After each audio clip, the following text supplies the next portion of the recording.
pensando que el sufrimiento que ha de venir ha de ser todavía peor. Llegar a la noche, dormir en el suelo, en el mismo lugar, no levantarse, tener un baño sucio, mugriento, sin siquiera agua para tomarse un baño.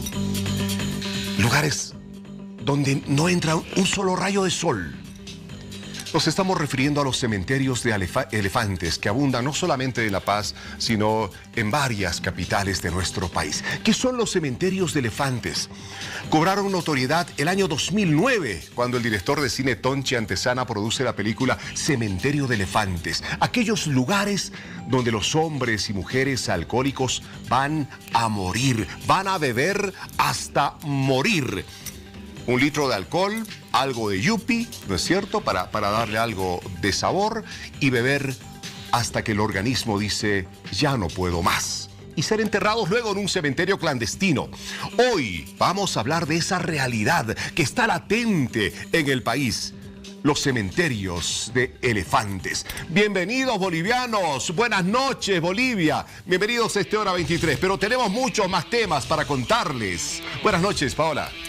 Así es, Víctor Hugo, buenas noches. ¿Cómo están todos? Bienvenidos. Hoy, como todos los jueves, tenemos nuestro sector dedicado a los animales.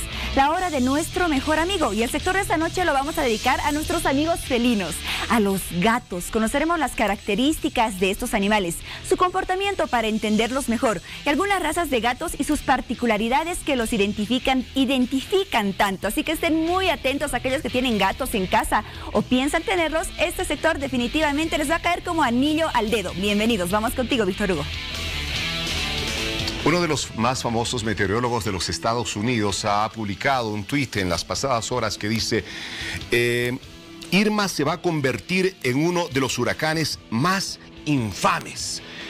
Este huracán es más grave que todos los demás que he visto. Protéjanse, cuídense. En las próximas horas va a llegar a Cuba, va a llegar luego a la Florida, ¿no es cierto? Miami. Se estima que el desastre va a ser inconmensurable. Ha llegado ayer a la máxima categoría de 5, con vientos de hasta 300 kilómetros por hora. Es el huracán Irma. Pero ojo, hay novedades sobre no solamente Irma, sino sobre otros 2 huracanes, José y Katia. Cada 10 años se presentan estos fenómenos, 3 huracanes en un mismo momento. Hoy vamos a hablar de los destrozos de este huracán que ha dejado lastimosamente mucho dolor, muchas pérdidas en el Caribe. Sean ustedes bienvenidos nuevamente y también desde las redes sociales donde pueden participar. Saludamos a Piti Garamendi. Buenas noches, Piti. ¿Cómo estás, Víctor Hugo? Buenas noches, amigos de Hora 23, buenas noches. El huracán Irma avanza y nosotros en redes sociales estaremos mostrando las imágenes en vivo de este paso del huracán. También no se olvide que usted puede empezar a mandar ya sus consultas, sus mensajes a la línea de WhatsApp 776-77223. En nuestro país existe gran cantidad de los denominados cementerios de elefantes. Ponga atención a la siguiente producción que le contará un poco acerca de estos lugares clandestinos. Cueva, hoyo o agujero son algunas de las tantas denominaciones que se les da a los ya tan conocidos cementerios de elefantes, que son simplemente lugares donde personas alcohólicas encuentran el supuesto afecto y confort, al lado siempre de una jarra o botella, como algunos lo llaman, que para ellos es el fiel amigo que los acompañará hasta el último aliento de sus vidas. A veces se llena, a veces el fin de semana se llena, y pues desde lunes a viernes es poca gente, pero ya de jueves a viernes a sábado ya se llena, es bien lleno. Según vecinos de esta zona, la Buenos Aires, este sería un cementerio de elefante, donde mucha gente viene a consumir bebidas alcohólicas. Algunos de ellos pierden la vida.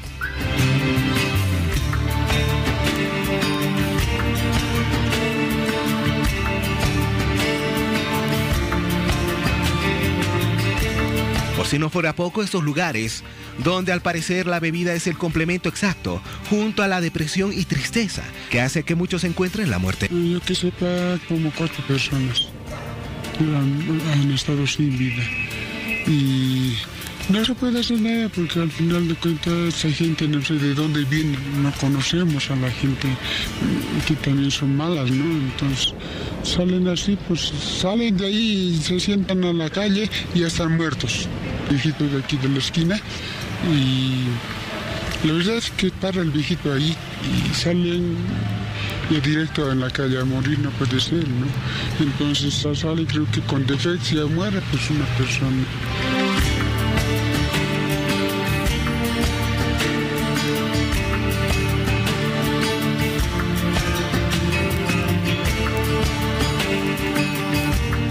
Este sería el lugar donde una persona de sexo femenino de aproximadamente 50 años habría perdido la vida luego de haber consumido bebidas alcohólicas en uno de estos bares clandestinos o también denominados cementerios de elefante.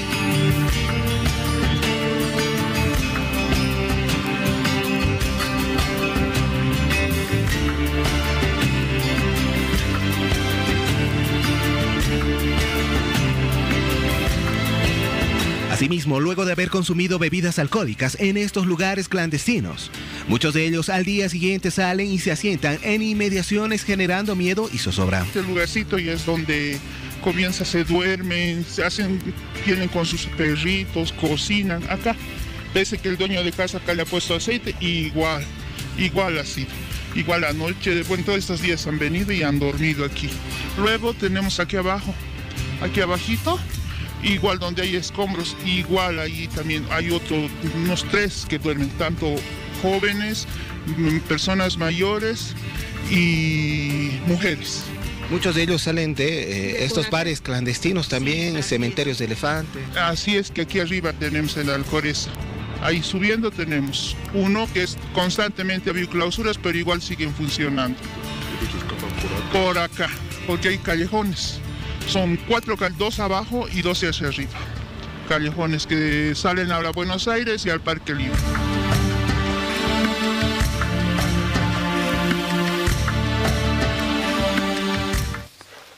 ¿Qué historias? Las hemos contado varias veces en los noticieros al día de la Red Bolivisión.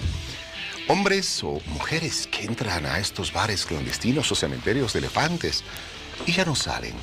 O si salen es en brazos de sus amigos, camaradas, que los llevan a enterrar a un cementerio clandestino o dejarlos finalmente en la esquina de una calle para que sus cuerpos sean recogidos, ya obviamente completamente inertes. Hoy vamos a hablar de estos cementerios de elefantes y todo lo que está detrás de ellos, con unos invitados especiales que tenemos esta noche aquí en Hora 23. Vamos a entrar al fondo de una realidad que, aunque ustedes no lo quieran creer, la tenemos bastante cerca. Quiero presentarles a nuestros invitados esta noche y quiero comenzar por la intendenta municipal del municipio de La Paz, Paola Valdenazzi, que está con nosotros esta noche. Intendenta, buenas noches, qué gusto tenerla acá. Muchas gracias por la invitación y bueno, estamos acá para poder informar a la ciudadanía de este tipo de actividades que se desarrollan en nuestro municipio, ¿no? Bienvenida. Bueno, y ven al lado de la intendenta a Fernando Peredo. Muchos seguramente ya lo han reconocido porque la película Cementerio de Elefantes del 2009 de Tonchi Antesana fue una de las más vistas dentro de la cinematografía nacional reciente. Fernando Peredo es coprotagonista de la película boliviana precisamente Cementerio de Elefantes y desempeñó el papel del tigre, ya lo recuerdan. Bueno, Fernando, qué gusto tenerte en el programa, buenas noches. Un placer para mí y bueno, satisfactorio de poder haber pertenecido a esta producción boliviana. Y bueno, con todo este manejo del submundo urbano, estamos dispuestos a poder aclarar todos estos detalles. Y Fernando tiene una historia maravillosa porque él convivió con esta gente para adentrarse en el personaje. O sea, tiene mucho para contarnos. Y claro, tenemos que entender lo que es el alcoholismo, ¿no es cierto? Esta enfermedad que cobra tantísimas vidas todos los años. Médicamente. Y para ello hemos invitado esta noche al doctor Aníbal Romero, médico general, ya ha estado antes con nosotros. Doctor, qué gusto tenerlo nuevamente en el programa. ¿Todo bien? Todo bien, bueno, Genial, sí, no todo, bueno, evidentemente hay gente que está sufriendo esto del alcoholismo. Este tema es, la verdad es que es bastante preocupante, es una temática más que médica, social. Tienen las dos connotaciones, ¿no? Porque al final el alcohol puede destrozar familias, hace que personas pierdan el empleo, es una connotación bien importante, hay que estar informados. Ya se ha convertido en un problema de salud pública y de primer orden además, y es por eso que hemos visto la importancia de tocar este tema esta noche y conocer más acerca de los cementerios de elefantes. Bienvenidos a todos. Comencemos, Víctor Hugo. Comencemos. Y quiero comenzar por la intendenta municipal, Paola Valdenazzi, porque la Intendencia va realizando permanentes operativos para detectar este tipo de sitios, ¿no es cierto? Cerrarlos, clausurarlos o lo que sea, para evitar que se sigan concentrando en ellos estas personas alcohólicas y donde también están delincuentes o personas prontuariadas que van y se entremezclan allá. Intendenta, a ver, ¿cómo están los operativos? ¿Cómo se está trabajando en esta materia? Bueno, tú lo mencionabas, nosotros tenemos que hacer un seguimiento minucioso a este tipo de actividades. Este tipo de actividades no tienen un letrero de identificación, están, bueno, en las partes más ocultas de la ciudad en algunos casos, ¿no? Hemos ya tenido desde el año pasado la presencia de 3 tipos de estas actividades en diferentes puntos, han sido más que todo en el centro de la ciudad. Hemos hecho la intervención y realmente, ¿no? O sea, lo que nos ha llevado al lugar y demás han sido denuncias, han sido el tema de, obviamente, la inseguridad que se genera en los alrededores de estas actividades, ¿no? Es muy complicado el ingresar. Se tiene que hacer un trabajo de inteligencia, tenemos que estar haciendo seguimiento. Increíblemente tienen cámaras de seguridad ya 3, 4 cuadras antes de ingresar a estas actividades. Y muchas campanas, seguramente, como se llaman las personas que están haciendo vigilancia por ahí. Claro, personas que están informando, están comunicándose, taxis, radiotaxis que también están informando constantemente. Entonces el ingresar es un poco complicado y ya cuando uno entra es terriblemente, ¿no? Sorprendente lo que uno encuentra, ¿no? Son lugares que en tema de condiciones no tienen ni la mínima condición para funcionar. Ahí mismo se ve que utilizan como baño la actividad, no tienen un lugar para poder hacer las necesidades como tal. Y bueno, se ve a la gente que si consume este tipo de bebidas, no son bebidas que cumplen con lo que establece la normativa, un registro sanitario, sino son ya bebidas preparadas con alcohol y bueno, con refresco más que todo, ¿no? Claro, ahí no van a cuidar la calidad de la bebida porque saben que a lo que va el hombre que va a ir a beber allá a un cementerio de elefantes es a morirse. Por lo tanto, no velarán para nada por la calidad del alcohol que les van a proporcionar. Y es cierto, intendenta, que les preparan les entregan como una botella de alcohol y un poquito de yupi ahí para que le den algo de sabor, a cerrarse la puerta, cero luz y simplemente esperar que de ahí salgan muertos. Bueno, lo que nosotros hemos identificado que hay diferentes ambientes en estas actividades, ¿no? Ellos mencionan de que primeramente utilizan el ambiente común, donde están todas las personas que ingresan, pero ya cuando toman la decisión de ya morir, como se dice, ¿no? Entonces ya toman una habitación independiente y lo único que les pasan es, bueno, jarras de alcohol, ¿no? Son lugares que no cuentan con ninguna norma de salubridad. Además, el alcohol que les venden a estas personas, bueno, los colocan en baldes. Se ha visto que hay incluso bebidas de hasta de 1 litro de cantidad que cuestan alrededor de 6 bolivianos. Para las personas que nos ven desde otros países estamos hablando de menos de $1 el costo, o sea, sumamente baratas porque son bebidas de muy mala calidad, preparadas artesanalmente y totalmente adulteradas además. Doctor Romero, vemos que los efectos del alcohol en nuestro cuerpo son muy negativos.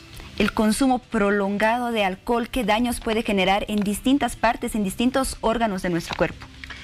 Básicamente el órgano que más se afecta es el hígado, naturalmente.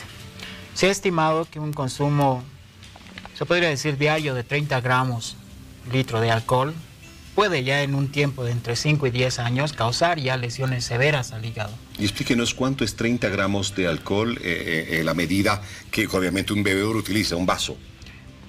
Mira, mucho depende de qué bebida uno vaya a tomar, si es destilado, si es fermentado, depende de la regularidad y depende de la cantidad.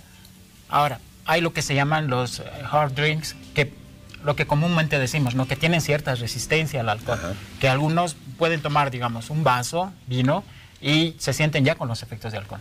Otras personas no.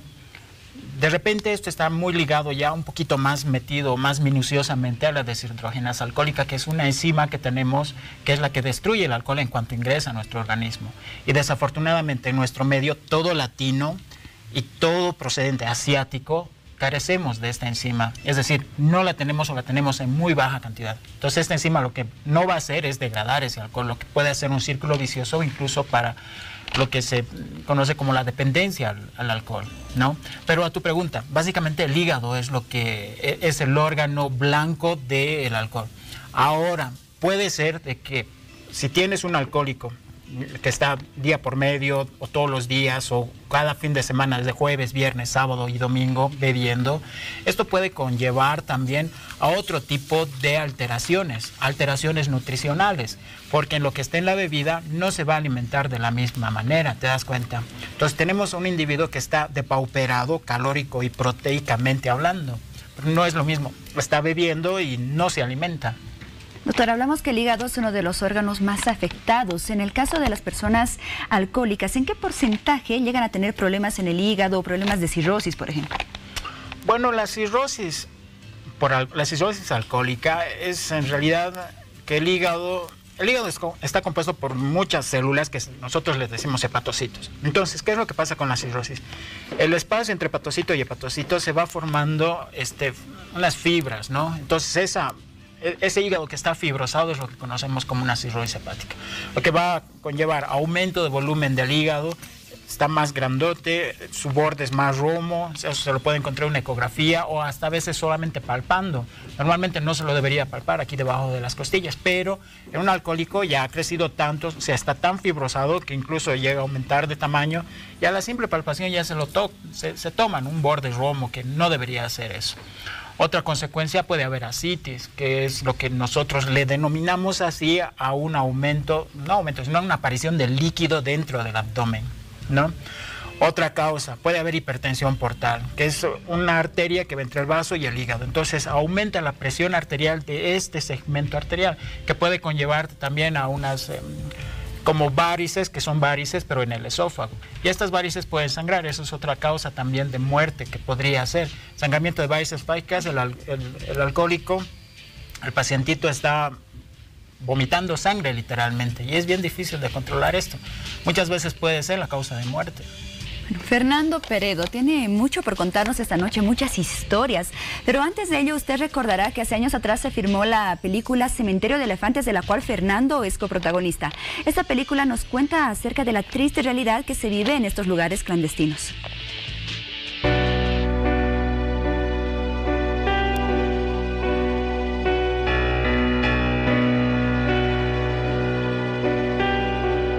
Seguramente usted ya reconoció estas imágenes. Pertenecen a la película boliviana Cementerio de Elefantes, realizada el año 2009. Esta muestra una realidad de la ciudad de La Paz. Esta es la historia de Juvenal, un hombre de 33 años que decide terminar sus días en uno de los lugares denominados Cementerio de Elefantes, espacio donde los alcohólicos se encierran para morir bebiendo. Los sueños me persiguen. Necesito la suite presidencial.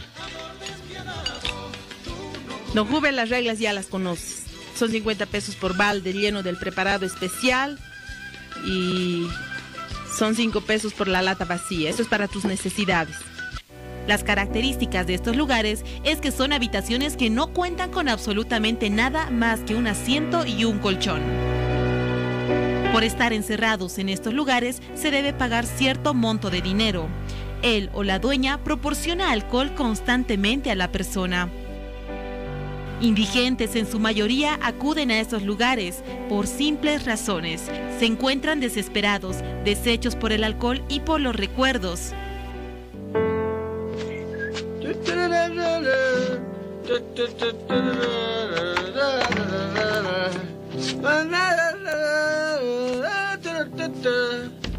¿Qué decidí? ¿Será por los vagos recuerdos de mi niñez? ¿Mi familia? No, no creo.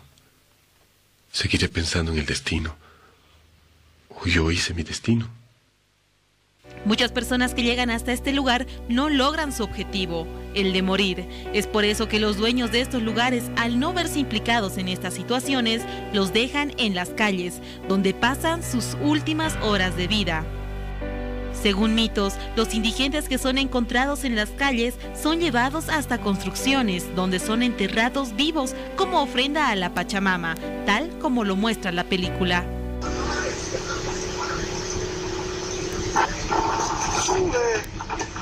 Rumorea que debajo de cada gran edificio en la ciudad de La Paz hay un colegio. Frente a la Pachamama, dice. Para que la construcción salga bien y a los albañiles no les pase nada.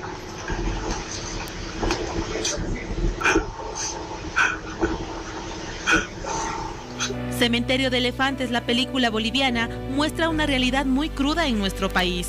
Solo el 2016, más de 500 lugares como estos fueron clausurados. Qué duro, ¿ah? Escenas de esa película que definitivamente reveló una realidad para muchos completamente desconocida hasta ese momento. Una película que se inspiró en el fallecido escritor boliviano Víctor Hugo Vizcarra, que incluyó en su libro Borracho estaba, pero me acuerdo, el cuento Cementerio de Elefantes, donde describe estos centros de mala muerte donde las personas agobiadas por problemas deciden beber hasta morir.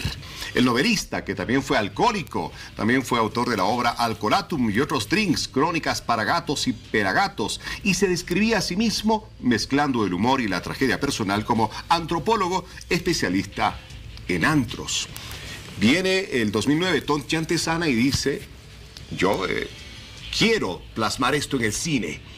Y nace Cementerio de Elefantes. Y el coprotagonista de la película está con nosotros esta noche, Fernando Peredo. Fernando, tú, para adentrarte en tu personaje, prácticamente conviviste durante algunas horas con esa gente, siendo uno más de ellos, conociendo sus inquietudes, sus aflicciones, sus dolores. Cuéntanos esa experiencia. Bueno, sí, la lógica dentro de lo que significa el trabajo actoral, nosotros tenemos la consigna de que el actor no actúa, tiene que vivir la escena. Entonces, para mí ha sido muy importante el hecho de poder entrarme a ese mundo, entender cuál es la lógica de estas personas y justamente tener esta posibilidad de poder conectarme en todo este espacio de la película, de la historia, del guión. Yo fui, o sea, justamente para tratar de informarme, para tratar de hacer el proceso de la investigación. Ahora, como decía el intendente, es dificilísimo acceder a esos lugares. ¿Cómo lo lograste? O sea, ¿cómo fue posible eso? Mira, yo fui, si es que se quiere llamar de civil, o sea, así como naturalmente estamos. El detalle es que yo traté de conversar con ellos y lo primero que hicieron es amenazarme, ¿no? O sea, que ellos no querían hablar, que no pretendían hablar y que lógicamente yo era un extraño para ellos y lógicamente me querían pegar.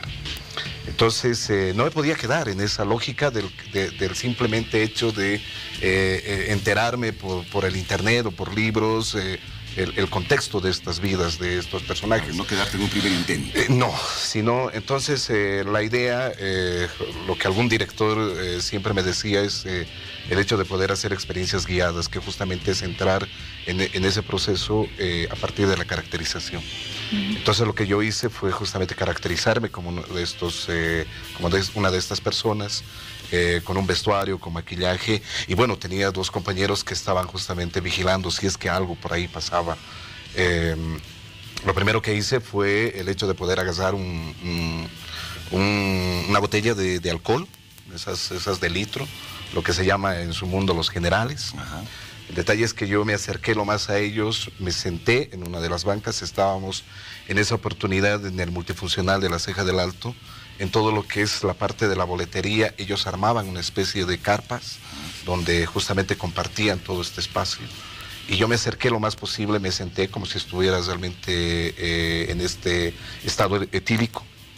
Y en ese momento lo primero que hicieron es ver quién era yo, qué es lo que estaba haciendo. Entonces, a partir de ahí, lo que vieron es el alcohol y lo primero que hicieron era quitarme el alcohol. Entonces, yo dije, bueno, otra vez fracasé. Quise quedarme un momento más para ver qué pasaba. Entonces, de ahí se acercó al que lo llamaban el loco, que era una persona, por lo menos de 1,80, o sea, muy corpulento, tenía presencia y era el jefe. El detalle es que se acerca y me dice, ¿qué estás haciendo? Yo le dije, estoy tratando de llegar a mi casa, le dije así en ese estado, en este proceso de la actuación. Y ¿Actuado te habías tomado realmente algunos no, estaba actuando, hasta ese momento estaba totalmente lúcido. El detalle es que me dice, está haciendo frío, acércate, nosotros te vamos a calentar. Entonces yo me acerco a ellos y lo primero que hacen es darme el vaso de alcohol. Alcohol mezclado con un poco de agua, y eso es lo que me hacen servir. Claro, para mí era muy complicado el hecho de poder tragarlo porque justamente el alcohol me quemaba toda la garganta. Tuve que hacerlo y lógicamente tuve que trabajarlo más para que no se dieran cuenta que era totalmente inexperto en este contexto. Entonces lo que hicimos es el hecho de poder seguir con el juego y ahí es donde comencé a escuchar las historias de ellos. Ellos se contaban, recordaban más que todo su vida. Y era muy triste. De ahí entendí de que estas personas son personas cotidianas. Son igual que cada uno de nosotros. La única diferencia es que estas personas ya el alcohol lo tienen como una esencia de vida, ¿no? Como un alimento más en su contexto diario. Porque después, o sea, son seres de la misma manera que se enamoran, tienen afinaciones políticas, deportivas, tienen toda una vida, o sea, y tienen toda una historia. Yo encontré ahí la historia de un abogado que fue la que más me conmovió. Porque él contaba de que estaba a punto de salir de viaje con su familia, con su esposa y su hija, a Santa Cruz. El detalle es que por cuestiones de trabajo él se queda aquí en La Paz, su familia se va y lo que sucede es de que él llega a tener un accidente allá en Cochabamba y muere. Entonces el señor se queda solo, abogado prestigioso aquí en La Paz, pero llega a un ámbito de depresión que lo vende todo, casa, auto, todas sus pertenencias, y lógicamente llega a estar ahí. Y no era una persona, digamos, de escasos recursos, o sea, se veía en el rostro, en la forma de cómo hablaba, justamente esta tenencia de importancia y que lógicamente no determinaba el detalle de un estatus en la sociedad. Entonces fue una historia que realmente me conmovió y me hizo entender de que estas personas, o sea, tienen un grado de relación social muy abierta, o sea, y lo que posteriormente a esta vivencia que yo tuve, hice un poco de scouting, o lo que nosotros llamamos el paseo, para poder saber cuáles son las opiniones de la gente. Y la gente que realmente ha entrelazado relación con estas personas, es gente que realmente se ha sentido muy cómodos con ellos. O sea, te piden un pan, o te piden un boliviano, y a veces te dicen, regálame un boliviano para mi alcohol, ¿no? Entonces, ellos son muy sinceros y son muy cooperadores a todo lo que hacen. Si vos le dices que le vas a dar un pan, que te lo vas a la acera, lo va a hacer a mal, pero lo va a barrer. No son delincuentes. Lógicamente hay una estrecha línea entre lo que es el otro proceso de la delincuencia como tal. Pero yo he encontrado a este grupo que realmente a mí me ha conmovido y lógicamente ha sido quien me determinó el personaje del tigre, y esa fue la discusión que en cierto momento tuvimos con Tonchi Antezana, porque Tonchi quería que el personaje, porque el tigre es el jefe de los haraganes del grupo de alcohólicos que teníamos, o que tienen en la película, y Tonchi me decía, tienes que ser malo. Tienes que ser posesivo y tienes que ser malo y tienes que gritar y que esto. Yo le decía a Tonchi, no, esta gente no es así. Esta gente es muy cooperadora y si bien hay un líder, pero ese líder no es el que ordena, sino es el que simplemente coordina el trabajo, la organización interna del grupo. Entonces, después de los primeros días de rodaje que tuvimos con la película, Tonchi vio algunas escenas que ya habíamos filmado y después me dice, Fernando, quédate con el personaje, que esto es. Y justamente a la gente le gusta esta ternura, esta esencia del personaje, que tuve la oportunidad de hacerlo, y realmente eso fue lo que elevó el trabajo artístico que yo tuve dentro de la película, y esa línea que en cierto grado es vivir este submundo. En un momento te escuchaba decir de que es una realidad que muchos no lo ven, y eso es mentira. O sea, todos hemos tenido esta experiencia, y eso es lo que inclusive Jaime Sáenz en el libro de Personajes Paceños dice, tenemos muchos fantasmas en la ciudad, y estos alcohólicos son fantasmas, que la gente no quiere verlas, o sea, están ahí, pero no quiere verlas. Así suceden los lustrabotas, que justamente son estas personalidades en nuestro cotidiano, que lamentablemente los obviamos. Y ahí es donde los delegamos más. Y el cementerio de los elefantes, la película, fue justamente un despertar para que la gente se dé cuenta de que estas personas también existen, también viven y también correlacionan a nuestro cotidiano vivir. Y Fernando. es rapidísimo para cerrar esta parte, Paulita. Y en esa charla que tenían ellos, en la experiencia que tú tuviste cercana con ellos, ¿se habló en algún momento de la muerte? Para ellos la muerte no era el espacio final, más bien era la satisfacción que ellos podían tener. Y siempre hablaban de la muerte y decían, sí, pucha, ojalá que hoy día sea el último día que tenga que vivir. Ojalá que mañana realmente yo pueda morir. O sea, era ya un cotidiano para ellos. O sea, no era una cuestión de, ay, miércoles, me voy a morir mañana, digamos, ¿no? Sino más bien era algo que ya ellos ya lo habían asumido. Era un logro, ¿no? Sí, ahí sí. tengo que llegar. Sí, ese creo que era la expectativa que ellos tenían.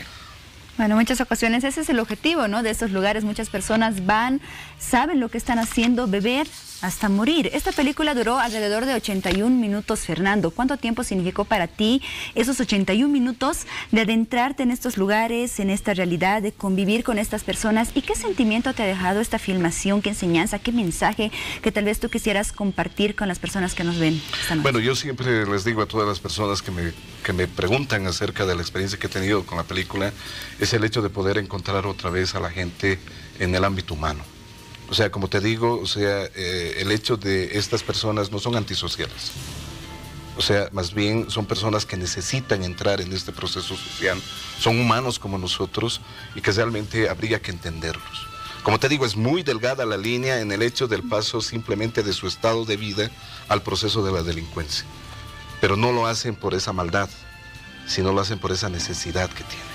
Intendental. Bueno, ustedes se encuentran seguramente muchas veces con esta realidad que nos comenta Fernando. O sea, entran a un local y ven a muchísima gente que está bebiendo, pero obviamente no conocen las historias personales de cada uno, que son las historias que nos acaba de comentar Fernando. ¿Qué se hace con esas personas que están ahí dentro? Cuando ustedes van a un operativo, es un local absolutamente ilegal, clandestino, ¿no es cierto? La gente está bebiendo ahí, se detendrá seguramente a los dueños, pero ahí está toda esta gente. ¿Qué pasa con toda esta gente? ¿Qué se puede hacer con ellos? ¿Cómo actúan? Bueno, nosotros tenemos que actuar en marco a la norma, ¿no? Este tipo de intervenciones no las hacemos de manera individual, estamos acompañados de la policía, ¿no? La policía es la instancia en que verifica la identidad de cada una de las personas. En caso de que no cuenten con su documento de identidad, lo que corresponde es trasladarlos a dependencias de la policía, donde ellos deben hacer presencia de su documento de identidad y verificar si bueno, no son extranjeros y otras características que ellos tienen que ver, ¿no? Si bien nosotros somos tácitamente de acuerdo a la norma, sí tenemos que ver de trabajar con ellos, ¿no? Ellos muchas veces ni siquiera entienden lo que estamos haciendo nosotros ahí. No entienden tampoco ni siquiera decirles tienen que salir, porque para ellos ese es su hogar, ese es su espacio, ese es su lugar, ¿no? Entonces hay veces muy complicado, ¿no? Sin duda, o sea, los encuentran ahí y la policía se lleva a aquellas personas que no están portando su cédula de identidad. Pero si son personas que están con su cédula de identidad, ellas se quedan ahí o lo más que se hace es desalojarlas del lugar. Exacto, ¿no? Lo que nosotros tenemos que hacer es desalojarlas del lugar. Ajá. Tenemos que prever de que el lugar esté cerrado y, bueno, evitar de que continúe funcionando, ¿no? Independientemente de que en muchas ocasiones que se ha hecho la intervención, las personas responsables o los propietarios se dan a la fuga. En lo que estamos haciendo el control, estamos haciendo esto, desaparece. Voy a eso de los propietarios. ¿Cuál es el perfil de los propietarios de estos cementerios de elefantes? Particularmente de estos cementerios de elefantes. ¿Cómo es que son capaces de lucrar con la muerte de esa gente que está sufriendo prácticamente en un purgatorio? Exacto, ¿no?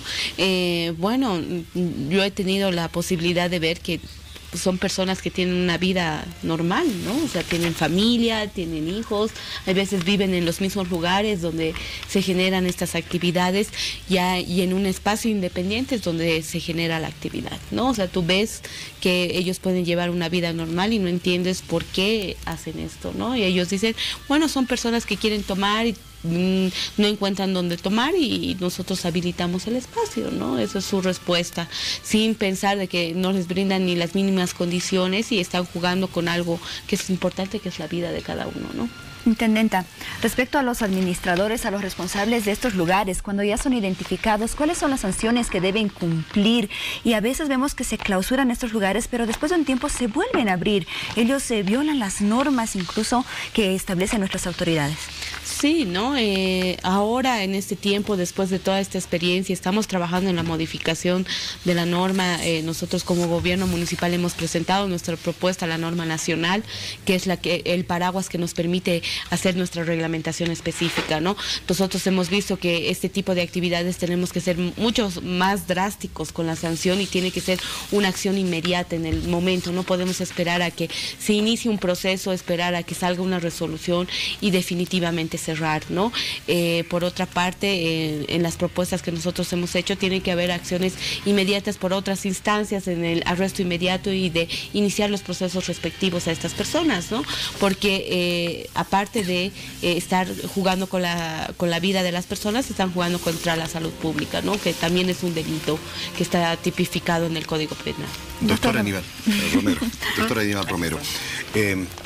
A ver, cuando comienzan a beber, o sea, la persona que ya está ingresando a la etapa del alcoholismo como tal, ya no tiene control para evitar esa necesidad, entre comillas, de beber alcohol, va entrando en un camino inevitable de depresión, ¿no? Poco a poco se va hundiendo, ya no responde en el trabajo, se va alejando de la familia, los hijos, y entra en un camino de depresión bastante alto. Y también, en algún momento, ese camino lo lleva hacia la violencia. Es inevitable que el alcoholismo esté ligado, por un lado, a la depresión y, por otro, a algunas actitudes violentas. No necesariamente, pero sí conlleva, puesto que las primeras manifestaciones iniciales, digamos así, de que una persona está ya ebria es la desinhibición, ¿no? O sea, se siente más desinhibido, más alegre, eufórico. De repente puede tener verborrea, que decimos, habla, y así va pasando según el grado alcohólico que va entrando a su organismo. Entonces llega un momento en que puede perder el control, lo que llamamos el mal borracho. Y esa desinhibición puede hacer de que su cerebro reaccione de alguna forma. Lo del borracho estaba, no me acuerdo, digamos, ¿no? Y después tenemos ahí el cadáver de alguien en su habitación. Doctor Romero. Definitivamente sí. En los daños que puede ocasionar el alcohol, usted ya nombraba algunos hace un momento. Yo tengo aquí otros: pérdida de memoria, deterioro de la función sexual, malnutrición, depresión, que lo decía Víctor Hugo, cáncer, incluso daño cerebral. Todos esos daños que se ocasionan en el organismo son reversibles de alguna forma. Algunos de ellos son reversibles. Sí, definitivamente sí. Después de que tenemos a un paciente que ha sido traído por a veces los familiares, qué sé yo, en cuanto el paciente toma conciencia y deja, y hay un periodo relativo de abstinencia, se puede llegar a una mejoría. Incluso en algunos otros países se puede hablar de trasplante hepático, pero si este paciente no deja de beber, si continúa en este tren, no se puede hacer mucho por él. Pero, a ver, más que dañar un órgano, un cerebro, hígado, qué sé yo, se está dañando un núcleo, una familia, ¿no? Se está desintegrando. Y una familia es pues la célula de cualquier sociedad. Entonces es alarmante cuando a ver, si tenemos a un paciente, cualquier enfermedad que pueda tener, tuberculosis, lepra, apendicitis, Parkinson, no lo relegamos, o sea, no lo relegamos del medio, de la sociedad, no lo aislamos, lo rehabilitamos, lo tratamos de curar. Pero en el caso de un alcohólico, lo arrestamos si no tiene carnet de identidad, o lo desalojamos de donde está y sigue la vida. Deberíamos tratar de captar a esa gente y tratar de darle alguna forma de tratamiento. En el mismo entorno familiar, ¿no? Está borracho, el borracho, claro, la vergüenza de la casa. No están viendo que es una persona que está sufriendo y que está haciendo sonar alertas, es una enfermedad. Es un enfermo y a ningún enfermo se lo puede relegar, se lo puede aislar. Esa persona hay que captarla, hay que rehabilitarla y hay que volverla a insertar en la sociedad a que cumpla una función. Claro, cualquiera que haya sido, zapatero, carpintero, arquitecto, médico, abogado, militar, no lo sé, pero tiene una función que cumplir en la sociedad, sea el papá, a veces desafortunadamente también la mamá podría ser, pero tiene una función dentro de la sociedad que tiene que cumplirla. Porque ese rechazo en la familia es lo que muchas veces les va a llevar a que dejen el hogar y terminen, Dios no lo quiera, en un cementerio de elefantes. De repente ahí está la génesis del problema. Se ha estudiado y se ha visto y se dice que puede haber un factor genético. Papá bebedor, el hijo es bebedor. Pero también se ve que el entorno familiar donde creció el niño también puede ser un condicionante. Entonces, si partimos de una educación, yo creo que podríamos frenar ahí. El problema está en la casa y se debería solucionar ahí. Muy bien. Y yo quiero comentarles a ustedes que tenemos un testimonio. Es una persona que ha sido alcohólica y ha decidido, pues, reinsertarse a la sociedad, hacer todos sus esfuerzos. Es parte de Alcohólicos Anónimos. Y yo quiero agradecerle a Lucía, utilizamos su nombre convencional, por estar esta noche con nosotros y compartir su experiencia. Lucía, buenas noches, gracias por estar en Hora 23. Buenas noches, muchas gracias por este espacio también, ¿no? Yo vengo como una experiencia más, ¿no? De que muchos pueden vivir.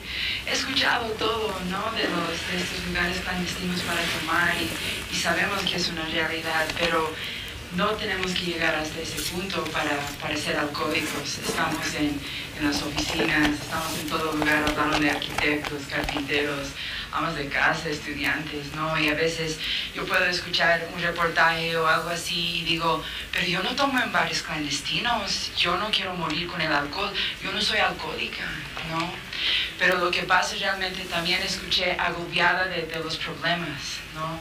Estamos hablando de los huracanes que están llegando a un parte del país y realmente el mundo y realmente destruimos todo nuestro camino. Nuestros seres queridos son los que más sufren, nuestros padres, nuestras parejas, a veces nuestros hijos. Nos hacemos ese daño. Andamos a veces resentidos. Algo nos ha pasado, alguien nos ha hecho algo y no logramos superar esa situación que para personas normales puede ser fácil. Tenemos miedos, tenemos problemas con nuestras relaciones sentimentales. La manera en que bebemos es solamente un síntoma, es decir, sí, nos obsesionamos con la bebida. Nos obsesionamos con la bebida y después una vez que empezamos a tomar no lo paramos. Es una alergia, como lo llamamos, porque la gente normal toma 2, 3 tragos, tal vez lo pasa bien una noche. El alcohólico, la alcohólica, una vez que empieza a tomar, tiene esa compulsión para un trago tras otro. Y tal vez esa cosa más triste es esa negación, ¿no? Es decir, bebo, al inicio lo paso bien, me gusta el cambio de personalidad que me causa la bebida. Si soy introvertida, me extrovierto, ¿no? Si soy pacífica o pacífico, tal vez me pongo a pelear. Pero después empiezo a tener esos problemas como expusieron, es decir, sufrimientos, humillaciones, sin entrar en detalle, pero ya sabemos las peleas, a veces las riñas domésticas, eso mismo, o pierdo la motivación con mi trabajo o dentro de mis estudios, o no logro administrar mi casa, y caigo. Pero después el día siguiente, la semana siguiente, me olvido o no me vienen con suficientemente fuerza esas consecuencias de mi manera de beber. Entonces hay algo que pasa con nuestra mente también. Es una enfermedad como describieron anteriormente. ¿Cuánta razón tienes, Lucía, al decirnos que un alcohólico no necesariamente tiene que ser considerado tal cuando llega a un cementerio de elefantes o a los bares clandestinos? El alcohólico puede estar en casa, el alcohólico puede estar en su trabajo, puede estar desarrollando sus actividades con absoluta normalidad, pero cada vez a medida que el alcohol lo va consumiendo, se le hace más difícil mantener una rutina normal, entre comillas, y tarde o temprano pues va a terminar en una situación crítica. Tú bien lo acabas de describir. Alcohólico no es precisamente el que esté en una cantina, en un bar clandestino, está en cualquier lugar, ¿no es cierto?, donde sienta la necesidad de beber, dentro de la misma casa seguramente. Cementerio de elefantes es el tema que estamos tocando hoy, Lucía. Tú que eres parte de Alcohólicos Anónimos, ¿has estado alguna vez en uno? ¿Has conocido experiencias de algunos alcohólicos que han estado en uno? ¿Qué es lo que te han compartido? Bueno, siendo un miembro más de Alcohólicos Anónimos, me acuerdo que un compañero me dijo, mira, la única diferencia entre vos y alguien que tal vez está en la calle tomando es el tiempo. porque esto es una enfermedad progresiva. Yo camino por la ciudad, veo a personas que están tomando en situaciones tal vez más precarias, pero como dijiste, esto es democrático, ¿no? Entonces tenemos esos compañeros que han llegado ahí, a los cementerios de elefantes, con ese deseo de morir tal vez, tomando alcohol puro. Y sí, se escuchan experiencias así. Algunos han podido salir de ahí, pero incluso algunos que no hemos llegado a eso, igual hemos pisado la calle, igual hemos estado en la cárcel, igual en psiquiátricos, en hospitales. Y bueno, también tenemos nuestros compañeros y compañeras que han muerto, ¿no? Que realmente la rebeldía, que no han podido aceptar, que han buscado otro problema, que no llegaron a comprender, que esas lagunas mentales, que esos problemas con la familia que podrían significar el alcoholismo, ¿no? Entonces sí, también hemos escuchado esas experiencias de muerte. Y cada uno cuenta su historia de ese rechazo de la vida. Aunque puedo ser una persona que trabaja en una oficina, al tomar de esa manera, no quiero vivir muchas veces, ¿no? Entonces, en ese sentido, sí, tranquilamente me identifico con esos compañeros. Lucía, hace un momento nombrabas que el alcoholismo no solamente genera daño en la persona que bebe el alcohol, sino también en las familias. Afecta a los padres, a las madres, a los hermanos, a los hijos. Puede destrozar todo el núcleo familiar. Yo veía un caso, por ejemplo, de una madre que tuvo que llegar hasta estos cementerios de elefantes, tuvo que entrar a estos lugares, correr todos los riesgos para rescatar a su hijo de aproximadamente 22 años que se encontraba en un cementerio de elefantes, poder rescatarlo, poder tratar de ayudarlo. Tuviste muy de cerca seguramente el sufrimiento de algunos familiares, no sé si tuyos o probablemente de alguno de tus compañeros, Lucía. Las familias sufren, ¿no? Y normalmente hacemos más daño a los que más queremos. Muchas veces los alcohólicos somos profundamente egoístas. Por un lado estamos detrás de la bebida, pero también nos enfocamos en nuestros problemas, somos desconsiderados. Tal vez los horarios que llevamos, es decir, llegamos a cualquier hora, a veces ni siquiera recogemos, o sea, no barremos ni un piso, no llevamos ni un pan. Y a veces hacemos cosas mucho más peores, como dicen, la violencia y pues el robo, el tema del dinero. A veces estamos muy desordenados. Entonces sí, y muchos de nosotros llegamos porque nuestros familiares ya no dan más. Es decir, podemos perder nuestros hijos o estar a punto de perder nuestra pareja, o nuestros hermanos ya no quieren hablarnos porque a veces por nuestra manera de beber, pero muchas veces porque nuestras emociones están totalmente desbordadas, nuestra inmadurez y todos los defectos que he ido contando. Entonces sí, eso se vive de lejos, de cerca. Ahora, obviamente no buscamos la solución para otra persona, es decir, yo eventualmente tengo que querer recuperarme yo, y sí, digamos, poder hablar también de esa alternativa de solución que se encuentra en Alcohólicos Anónimos. Es decir, hay una luz, hay una esperanza, hay una posibilidad de un cambio, y ver las reuniones que tenemos en las ciudades de La Paz y El Alto, en la noche, a mediodía, las personas pueden encontrar esa solución. Lucía, obviamente tú tienes una historia con el alcohol, ¿no es cierto? Eres parte de Alcohólicos Anónimos. ¿A qué edad comenzaste tú a beber? ¿En qué momento sientes que el alcohol definitivamente te va consumiendo, se va convirtiendo en una necesidad? ¿Y en qué momento decides ponerle un alto y hacer el intento por salir del alcohol, salir del alcoholismo? Excelente, bueno, diferentes edades, pero yo terminando el colegio, autocomiseración. Yo era muy dedicada en el colegio, yo tenía buenas notas, participaba en el gobierno estudiantil, hacía deporte, pero al final dije que no había vivido, que no había tenido amigos. Entonces, aunque no era tanto así, empecé en la universidad a beber así con determinación, ¿no? Y al inicio muy bien, sentí que conocí más gente, lo pasé bien, pero progresivamente fue empeorando. Y mi vida se fue descontrolando y ya fui tomando con más frecuencia, aunque eso no influye la frecuencia, la cantidad ni la calidad de la bebida que consumimos. Yo puedo tomar muy buenos tragos, como decimos, pero igual tener estos síntomas de obsesión, de alergia y de esta vida.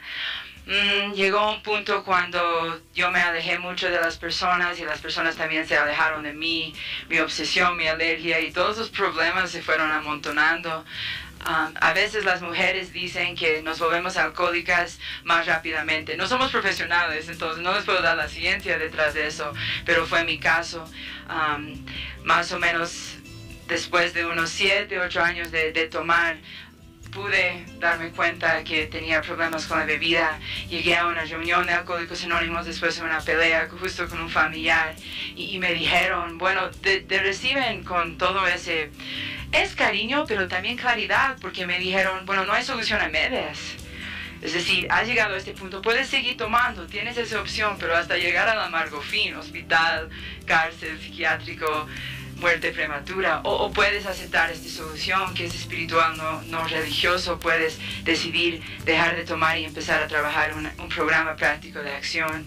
Yo elegí eso esa vez, aunque había conocido la comunidad antes, por fin pude elegir esa solución y empecé a ir a las reuniones, empecé a practicar, como decimos, los pasos, es decir, la admisión, conocer un poder superior, empezar a darme cuenta del daño que hice y poder enmendar todo ese daño en mi entorno y bueno, después ponerme a servir como estamos haciendo esta noche, es decir, transmitir este mensaje a las personas que aún están sufriendo.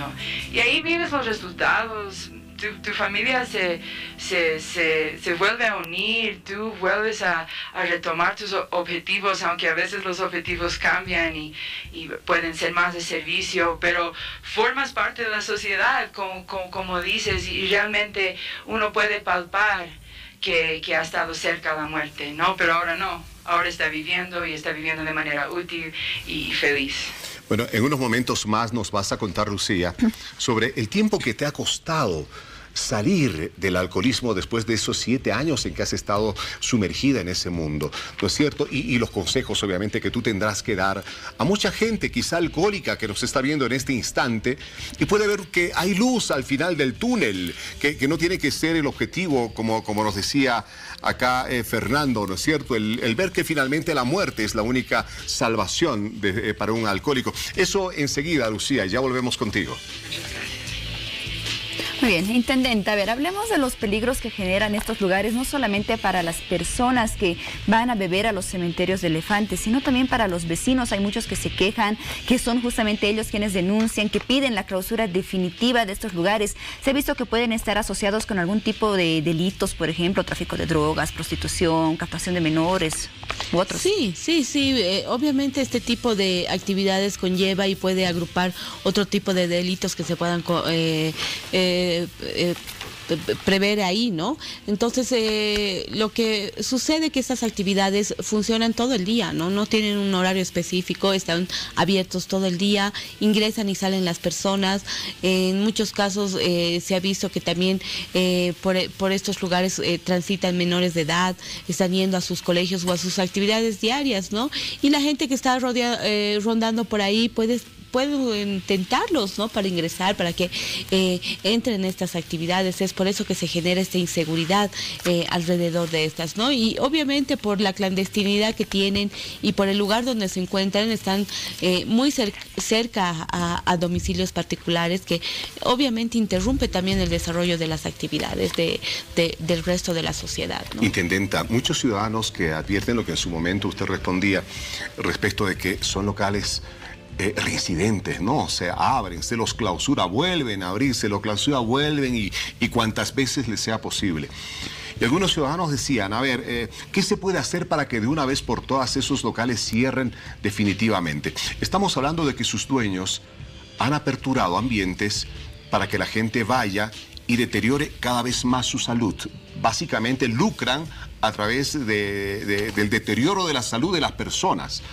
Y otros, hablando de los cementerios de elefantes, lucran con la muerte. O sea, prácticamente lo que hacen ellos es exhortar, instigar al suicidio de las personas que van a beber esos lugares. ¿No se podría cambiar la figura legal? En estos casos, usted coincide con esa persona que piensan de esa manera. Procesar a esos dueños de locales a donde la gente va a beber hasta morir, ¿no es cierto?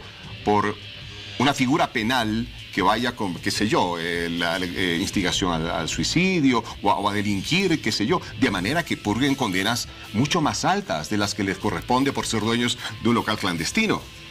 Sí, ¿no? Tiene que llevar a una modificación de nuestras normas para poder recaer sobre estas personas que incurren en estas faltas, ¿no? Obviamente estar jugando con otro tipo de situaciones de las personas y lucrar en raíz de esto, ¿no?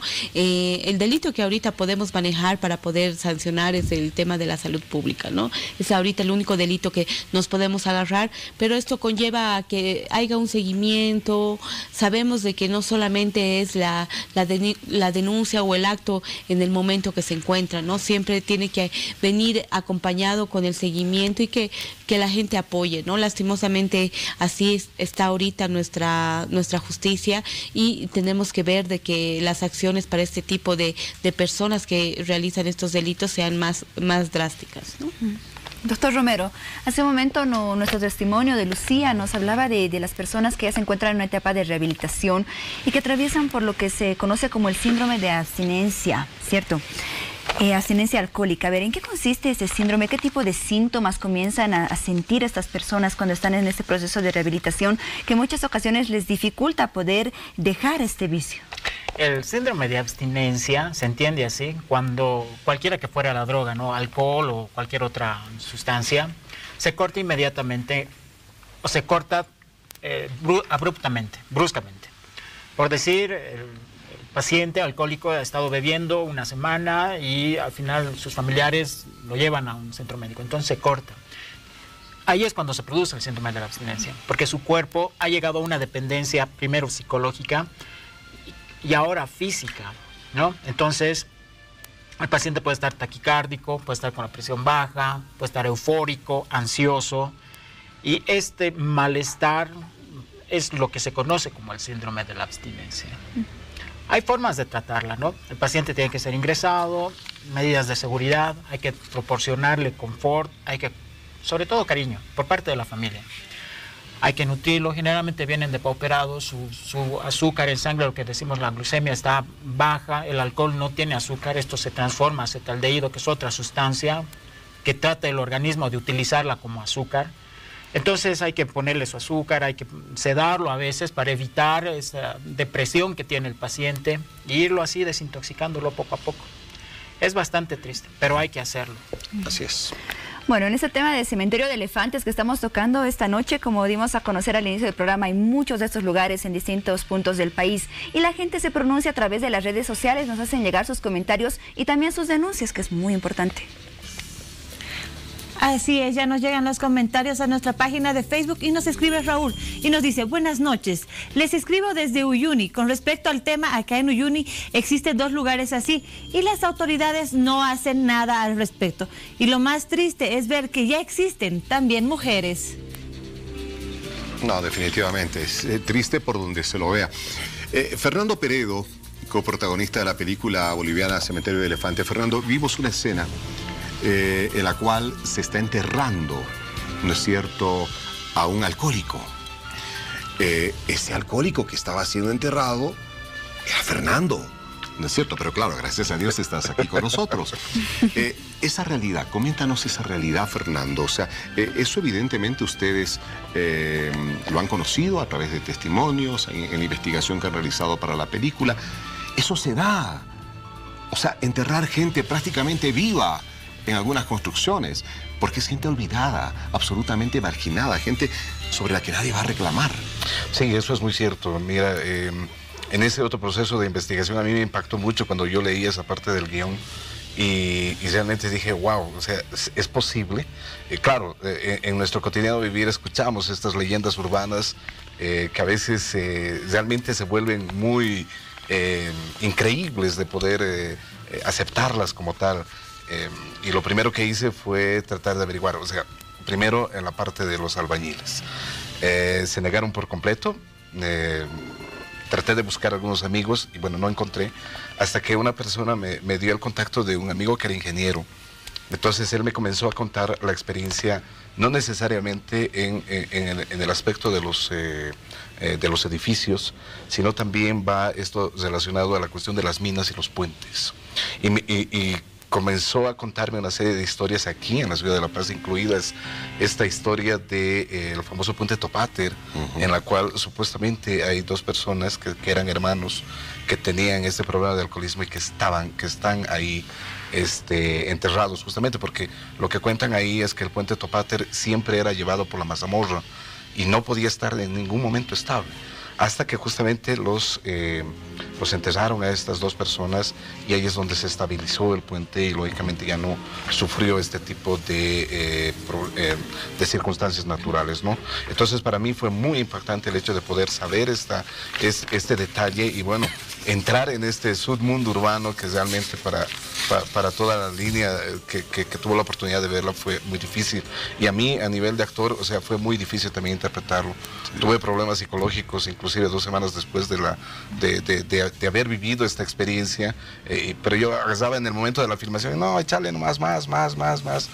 Pero fue muy duro entender, saber y lógicamente vivir esta trascendencia. Y bueno, a veces son los riesgos que a veces también el trabajo actoral tiene que asumir dentro de estas características. Muy bien. Bien, vamos un momento con nuestro testimonio junto a Lucía, una persona que durante muchos años consumió bebidas alcohólicas, pero entró en un proceso de rehabilitación. ¿Algún momento en este proceso, Lucía, atravesaste alguna etapa de recaída? ¿Cómo saliste de esta fase? ¿Y cuáles son los consejos que les darías a todas las personas que consumen bebidas alcohólicas con frecuencia y que posiblemente quieren formar parte del grupo de Alcohólicos Anónimos? Bueno, sí, yo estaba en los grupos de Alcohólicos Anónimos y después empecé a retomar mis cosas, mis estudios, mi trabajo y esa negación volvió y pensé que me olvidé de mi enfermedad y me alejé, y en un viaje recaí, volví, hablé con mi padrino, es decir, la persona que te apoya, que hace como un acompañamiento individual, y le dije, mira, esto pasó, pero eso era la gota que hizo rebasar el agua, es decir, era alejarme de mi proceso de recuperación, pero volví, y a veces cuando caemos o tenemos problemas que no estamos pudiendo resolver, es aprender de esa caída y volver a retomar.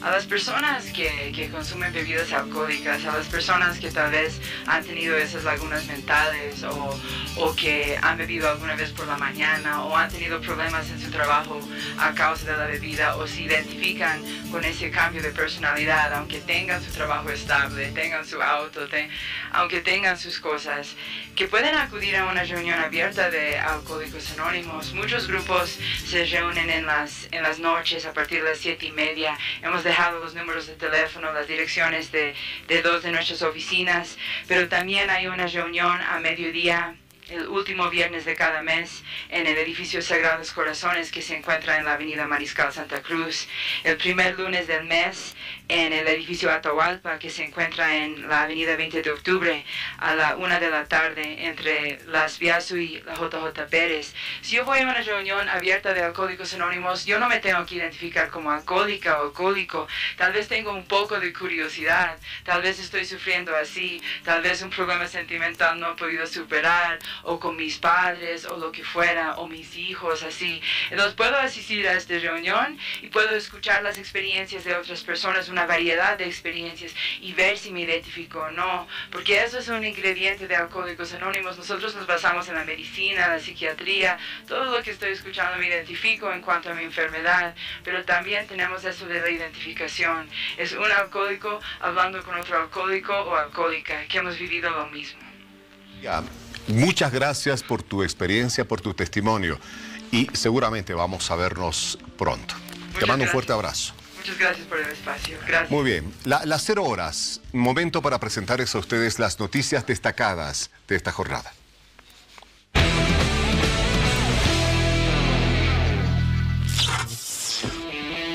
La policía y la intendencia de la ciudad de El Alto lograron registrar más de 380 alojamientos, donde 7 de estos locales fueron clausurados, ya que serían utilizados para la trata y tráfico de personas.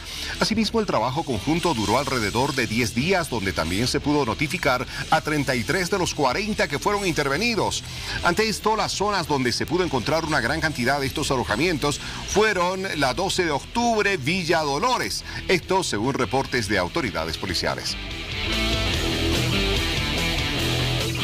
Tras 9 horas de audiencia, una juez resolvió la detención en la cárcel de 6 jóvenes que participaron en el brutal asesinato de Edgar Moya. 2 fueron beneficiados con detención domiciliaria. Esta determinación la dio la juez Regina Santa Cruz, quien llevó adelante la audiencia cautelar de los imputados en el Salón Rosado del Tribunal Departamental de Justicia. Por otro lado, familiares de Edgar Moya aseguraron que esto es un avance. Sin embargo, mostraron su descontento, ya que 2 de ellos se encuentran con medidas sustitutivas. Y atención con esto, en el aeropuerto internacional de Viru Viru, las líneas aéreas suspendieron esta jornada sus vuelos hacia Miami, Estados Unidos, ante los avisos de alerta que este fin de semana se difundieron sobre la llegada del huracán Irma, que ya dejó varios muertos y grandes destrozos en su paso por el Caribe. Asimismo, se informó que las operaciones hacia Miami se vieron interrumpidas, las cuales se mantendrán de esta manera al menos durante estos próximos 5 días. Sin embargo, los vuelos se repondrán pasadas estas fechas, a tomarlo en cuenta. No hay vuelos desde Santa Cruz a Miami.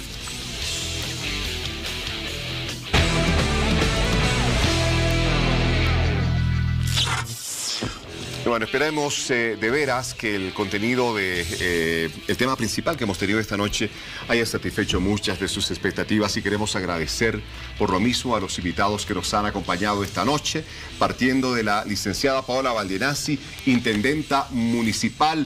Paola, qué gusto tenerla acá en Hora 23. Muchas gracias por compartir con nosotros toda esta información. No, las gracias a ustedes por la invitación, y bueno, vamos a estar nosotros siempre dispuestos a poder informar a la ciudadanía del trabajo que realizamos nosotros como intendente. Bueno, muchas gracias. Y claro, gracias a Fernando Peredo, coprotagonista de la película boliviana Cementerio de Elefantes, por esos valiosos testimonios. Gracias, Fernando. Hasta otro momento. Muchísimas gracias. Y bueno, nosotros también seguiremos en nuestra labor artística este compromiso de poder demostrar y lógicamente hacer que la gente pueda dialogar, discutir y lógicamente tomar conciencia de la coyuntura de los problemas que vivimos. Y claro, agradecer la colaboración siempre atenta y profesional del doctor Aníbal Romero, médico general, que nos ha acompañado esta noche. Gracias, doctor. De que pues yo siempre chocho de estar aquí. Es solo una cosa. Sí. Depende de nosotros que sea un problema o sea solamente una noche el alcohol. Exacto. Aquí el chipsito que tenemos acá, ¿no? Eso, muy bien. Muy bien, muchas gracias. Gracias a los tres, hasta otra oportunidad. Nos vamos a una pausa y volvemos con el siguiente bloque de Hora 23. Espérenos, tenemos mucho más en esta noche. De los observados hasta ahora en el Océano Atlántico.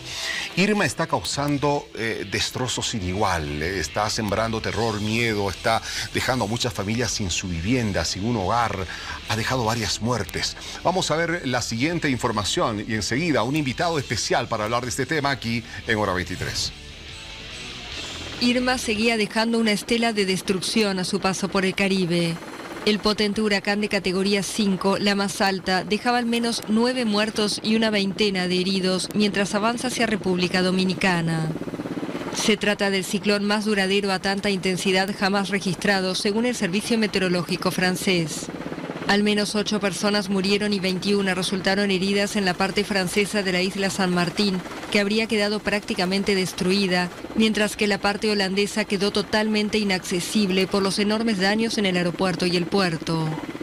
En Barbuda, Irma dejó un muerto y causó una devastación total. Según el gobierno, el 95% de las viviendas resultaron dañadas, el aeropuerto quedó inutilizado y solo se puede acceder por helicóptero. Aunque finalmente el huracán no tocó tierra en San Juan, Puerto Rico padeció la noche del miércoles fuertes lluvias y vientos de hasta 295 kilómetros por hora que dejaron a 1 millón de personas sin luz. Irma ya batió el récord del supertifón Haiyan, que en 2013 generó en Filipinas los mismos vientos, pero solo durante 24 horas. Lejos de debilitarse, el huracán seguía avanzando hacia el oeste rumbo a República Dominicana y Haití. una ruta que debería llevarle a Florida, en el sur de Estados Unidos, durante el fin de semana. Bueno, y vamos a ir en este momento con imágenes en vivo del huracán Irma, que está en el noreste del Caribe. Vean ustedes la intensidad del huracán Irma. Esto es lo que está ocurriendo en este preciso momento. A su paso, Irma ya destruyó 90% de las instalaciones de la isla de Barbuda, por lo que sus autoridades afirmaron que ya no es apta para la vida. Miren ustedes la dimensión del daño. Arrasó la isla de Saint Martin, donde causó destrozos en el famoso aeropuerto ubicado a escasos metros de una playa. Ya está en República Dominicana. Turistas de Punta Cana advirtieron de la caída de palmeras y de un intenso oleaje durante toda la noche. También dejó al menos 3 muertos y daños materiales catastróficos en las Islas Vírgenes estadounidenses.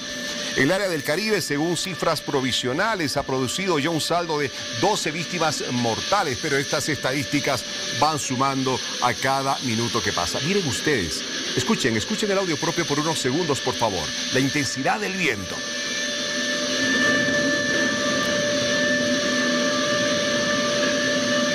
Es impresionante, ¿no? Las palmeras ahí se mueven cual si fueran serpentinas con algo de viento acá en nuestro país. Es increíble lo que está ocurriendo en estos momentos en el Caribe. Y ahora se aproxima, o en los próximos días estará en Miami, y hay una alerta generalizada en la Florida, Estados Unidos. Bueno, quiero presentarles a nuestro invitado especial esta noche para hablar de este tema, el licenciado Luis Blacut, meteorólogo, investigador del Laboratorio de Física de la Atmósfera.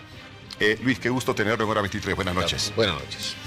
A ver, estas imágenes se están dando vuelta al mundo. El mundo entero está siguiendo con muchísima atención lo que está pasando con los destrozos que deja el huracán Irma. ¿Cómo interpreta usted esto que está ocurriendo en este momento?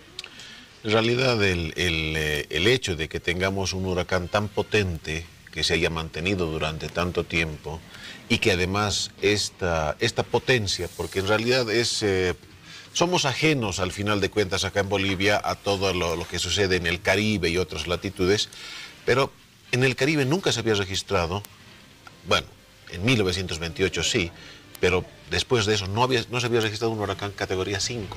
En realidad es muy raro encontrar un huracán con esas características y que encima se mantenga y a su paso, digamos, está pasando por Saint Martin, está pasando por Barbuda, está pasando por un montón de lugares, manteniendo la intensidad. Esto realmente es algo que alarma a todo el mundo.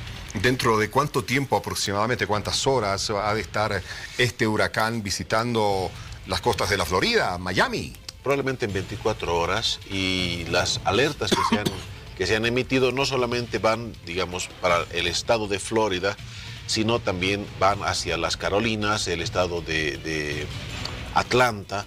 Entonces tenemos una tormenta que, para dar una dimensión solamente, el diámetro es del tamaño de Ecuador.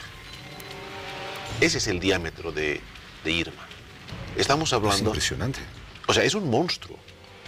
Realmente no podemos, sino al comparar las dimensiones, podemos darnos cuenta del tamaño, las dimensiones de esa tormenta.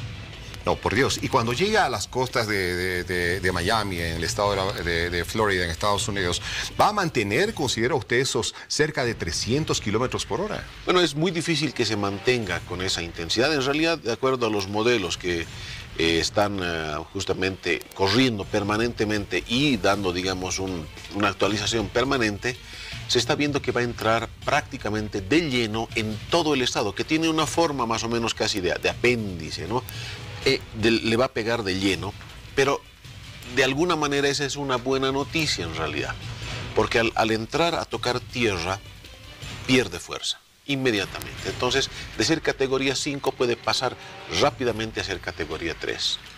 De hecho, estas imágenes que estamos viendo de los vientos, hay una escala de vientos que se llama la escala Beaufort. La escala Beaufort va, digamos, mostrándonos cuán intenso es el viento, y una de las intensidades más altas es cuando los árboles están siendo sacudidos. Esto no corresponde con la escala más alta de Beaufort, pero que se solapa con la escala de Saffir-Simpson de categoría 1. Es decir, una categoría 1 ya es potencialmente destructiva. Entonces, decir que desciende de categoría 5 a categoría 3 todavía hay un gran daño, pero claro, evidentemente el daño de categoría 5 es mucho mayor, que es lo que hemos visto en las otras islas. Ahora, ¿cuántas categorías se tienen para medir la intensidad de este tipo de huracanes? Estamos diciendo que ahora Irma tiene categoría 5 y de repente la preocupación es generalizada. ¿Cuántas categorías hay? La categoría 5 es la más alta. No hay posibilidad al momento en nuestra atmósfera que físicamente podamos llegar a una categoría 6. Pero aquí viene el traspié, en realidad, el talón de Aquiles de esta escala Saffir-Simpson. La escala Saffir-Simpson se construye sobre la base de la intensidad de los vientos, no sobre la cantidad de los daños que puede causar, no sobre la cantidad de la marejada, es decir, los vientos arrastran las ondas del mar y pueden causar inundaciones solamente por ese motivo. No contempla eso tampoco esta categoría 5, solamente se hablan de vientos. Nada más. Ahora, un especialista del Centro Nacional de Huracanes de los Estados Unidos tuiteó esta tarde: Irma se convertirá en uno de los huracanes más infames, decía él, y advirtiendo que teme lo peor para el estado de la Florida. Este huracán es más grave que los demás que he visto. Esto no es una hipérbole, sino la dura realidad. Tomen todas las medidas posibles para salvar sus vidas, escribía este especialista del Centro Nacional de Huracanes de Estados Unidos. ¿Por qué Irma es un huracán de la intensidad que estamos viendo ahora? ¿Cómo es posible que se haya logrado constituirse en semejante amenaza? Una de las causas, uno de los motivos, uno de los ingredientes para que tengamos un huracán formado es una temperatura superficial del océano que debe ser superior a 27.5 grados. En este momento, el Caribe, ¿no?, con todas esas imágenes tan agradables que vemos en las postales, mares celestes, azules y verdes, tiene temperaturas al momento por encima de los 30 grados. Eso quiere decir que es uno de los combustibles para generar esta tormenta más adecuados, vamos a ponerlo, y para mantener esta tormenta en movimiento. Bueno, estamos todos en el mundo siguiendo lo que está ocurriendo con el huracán Irma, muerte y destrucción, huracán Irma, como decía ahí el título.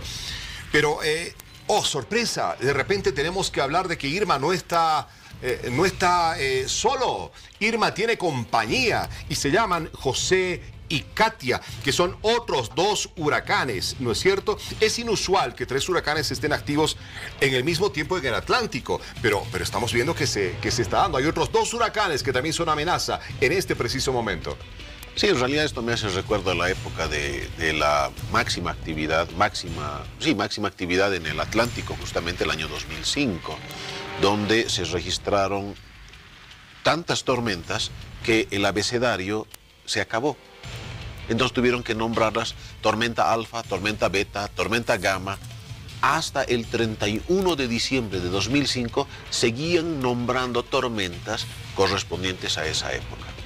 Parece que en este caso tenemos un escenario muy similar, solamente que con el agregado de la intensidad de los vientos.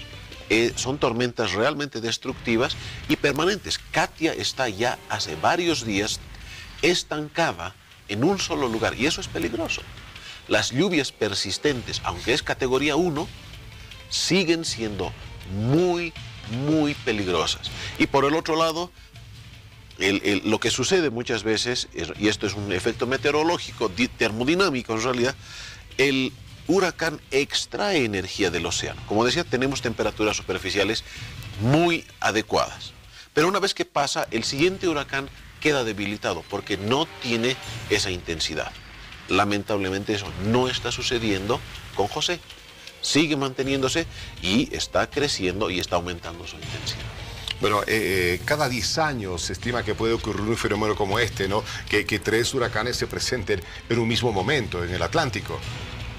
No hay una relación directa en este momento. En realidad se debe a las condiciones ideales para que se formen los ciclones, ¿no? Entonces esto puede suceder bajo cualquiera de los elementos, es decir, cada 3, cada 5, cada 10 años. Esto siempre está en permanente estudio.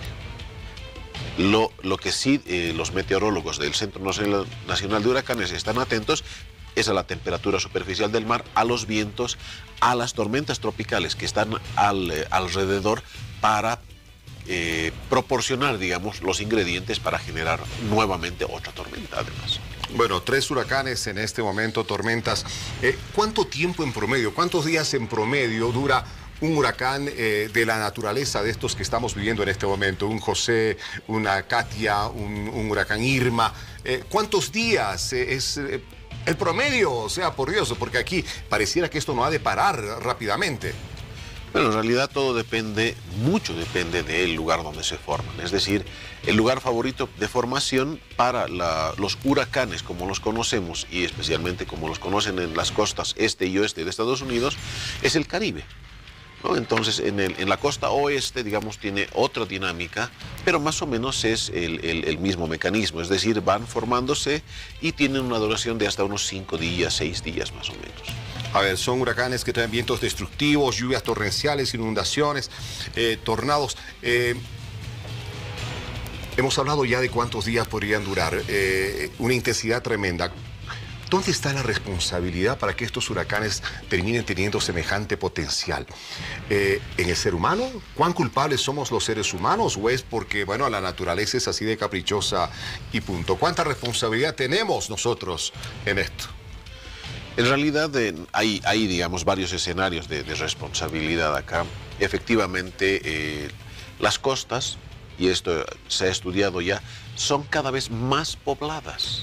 Entonces eso genera una elevada vulnerabilidad en esos lugares. Ese es uno de los temas más importantes. Y por otro lado, los ingredientes para que se formen estas tormentas, estos huracanes, también se deben en parte al calentamiento global. Definitivamente que el hecho de que el océano cada vez esté más caliente, cada vez tenga mayores temperaturas, tiene que ver con el calentamiento global. Y así como vamos, año tras año estaremos viviendo fenómenos tan intensos como este. En realidad, por el momento, hasta lo que se sabe y los estudios que se han realizado, no habría una tendencia. Sin embargo, hay algunos elementos y hay algunos indicios que nos permiten mirar con cierto pavor esto, porque no solamente es el hecho de que haya 3 tormentas tropicales, sino que además que se intensifican de una manera muy rápida. Es decir, tienen combustible suficiente de la temperatura superficial del mar como para seguir formándose, y esto aparentemente en el escenario que tenemos por delante los próximos 10, 20, 50 años no va a reducir. Licenciado Luis Lacut, meteorólogo, investigador del Laboratorio de Física de la Atmósfera, estamos agradecidos por estar esta noche con nosotros y contarnos sobre sus conocimientos sobre este tipo de fenómenos. Muchas gracias. Bueno, gracias, encantado. Muy gentil. Bueno, vamos hasta las redes sociales porque la gente participa también sobre este tema. Piti Garamendi. Así es, Víctor Hugo, nos están llegando muchos mensajes y vamos a empezar a leer algunos mensajes que están poniendo en la transmisión, y dice, se repite y se repite, 1 a 1000 horas. Todo esto es muy escandaloso, piden bastantes oraciones, Dios tenga piedad, misericordia de esto. Todos hagamos una oración, una cadena de oraciones para que tal vez esto ya termine de una vez. Me voy a un corte con las imágenes en vivo del huracán Irma.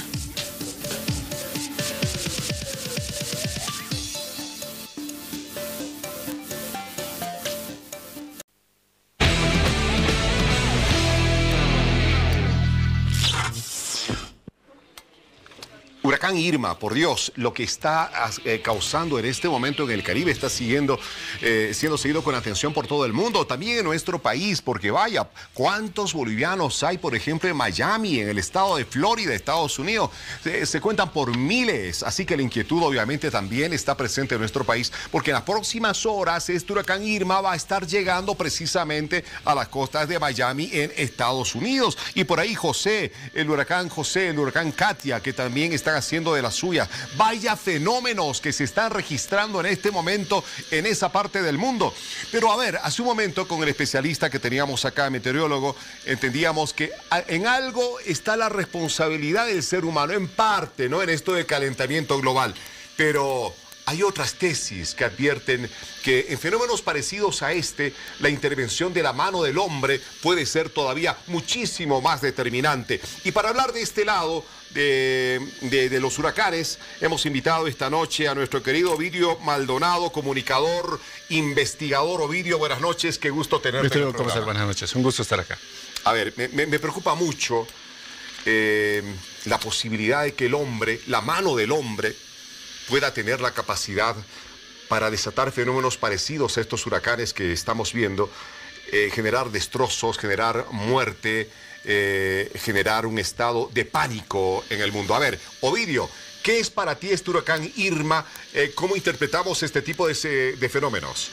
Bien, lo que estamos viendo es definitivamente impresionante, Víctor Hugo, y creo que todos nos quedamos tiesos cuando vemos esto. Un acápite personal, yo estuve en Washington en el 2009 y nos llegó la cola de un huracán, la colita de un huracán.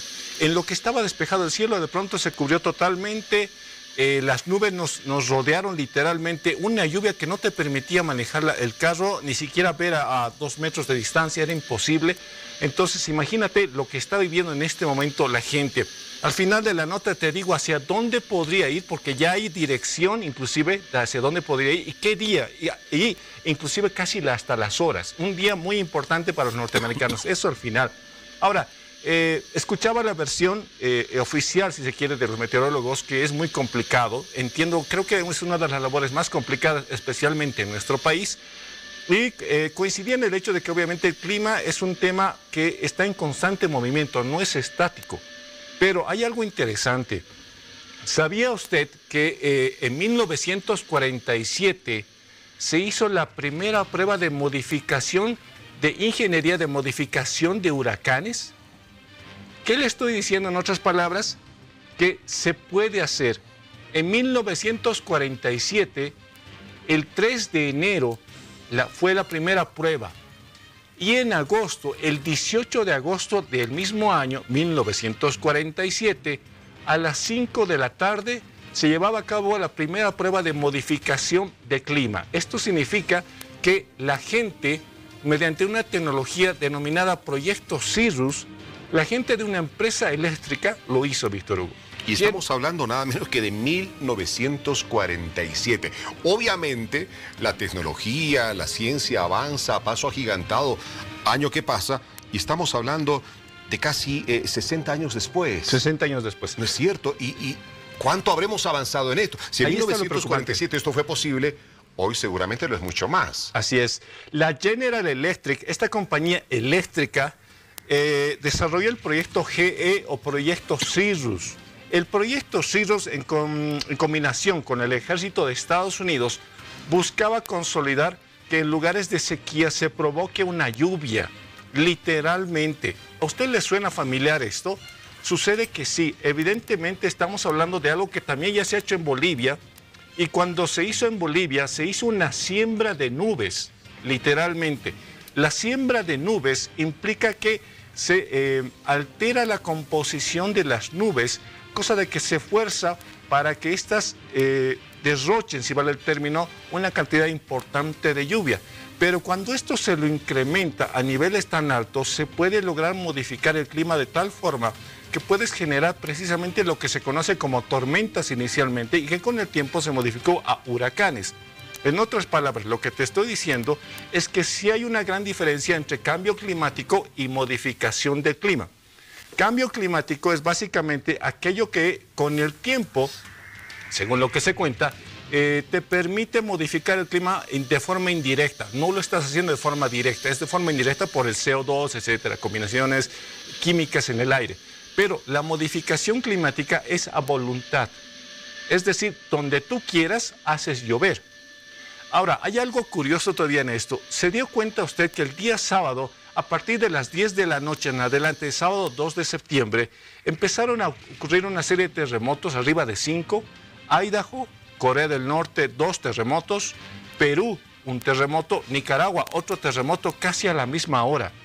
Si nadie nos decía en ese momento que era una prueba nuclear de hidrógeno, de una bomba de hidrógeno de Corea del Norte, En ese momento, si no supiéramos eso, hubiéramos caído en cuenta que, bueno, es un terremoto más, pero qué raro que haya muchos varios. Claro, que haya muchos varios al mismo tiempo es medio raro, pero bueno.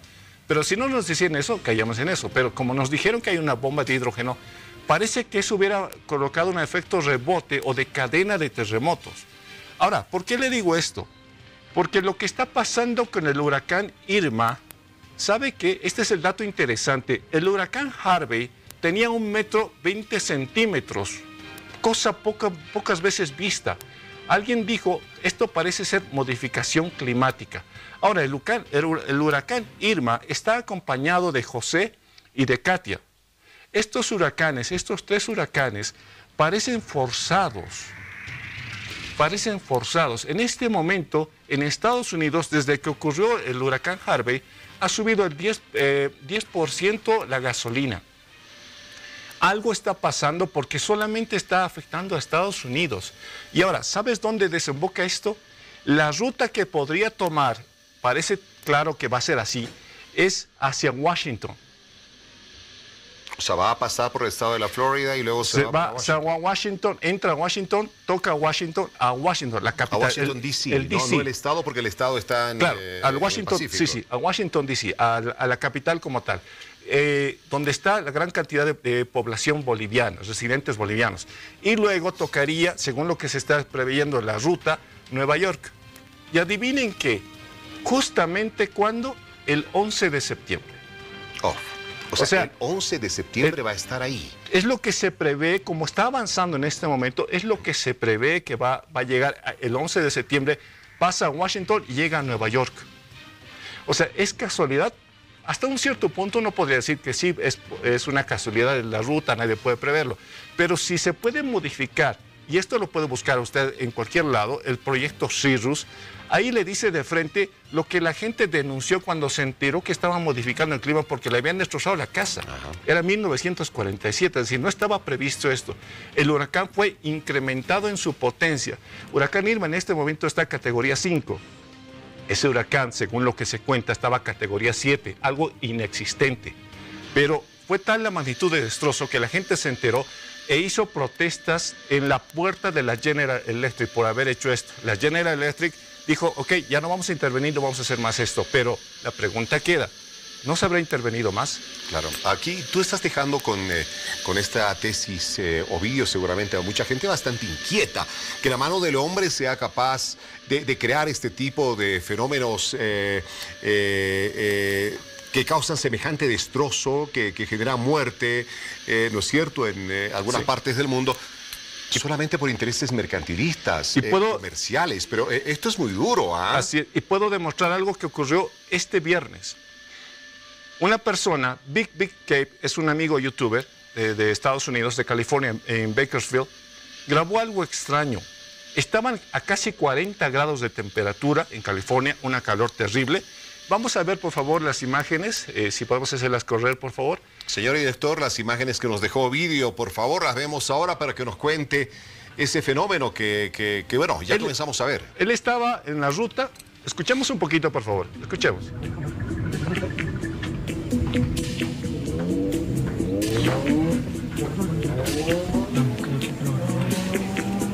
Algo aparece ahí al fondo. Impresionante eso, se ve que nace desde abajo. ¿Y qué es eso? No te preocupes, va a haber un acercamiento. En el 99 y la salida 37 rumbo a Lerdo, estoy mirando que hacia el norte, noroeste, está como una explosión. Porque eso no es una nube, es como una explosión de algo, hasta parece como una erupción de un volcán, pero pues aquí un volcán. Les explico, esto ocurrió en la tarde en Bakersfield, California. Estaban a casi 40 grados. Lo que están viendo parece ser una explosión nuclear, una nube de hongo, para ser más claro. ¿Cómo se forma esto cuando hay una explosión nuclear, Víctor Hugo? ¿Qué pasó después de esto? A los pocos minutos, una lluvia torrencial en California. Ahora, tú me dirás, Ovidio, pero esta será casualidad. No puede ser casualidad que justo después de semejante explosión, porque fue grande para que formara una nube de hongo, de pronto una lluvia intensa.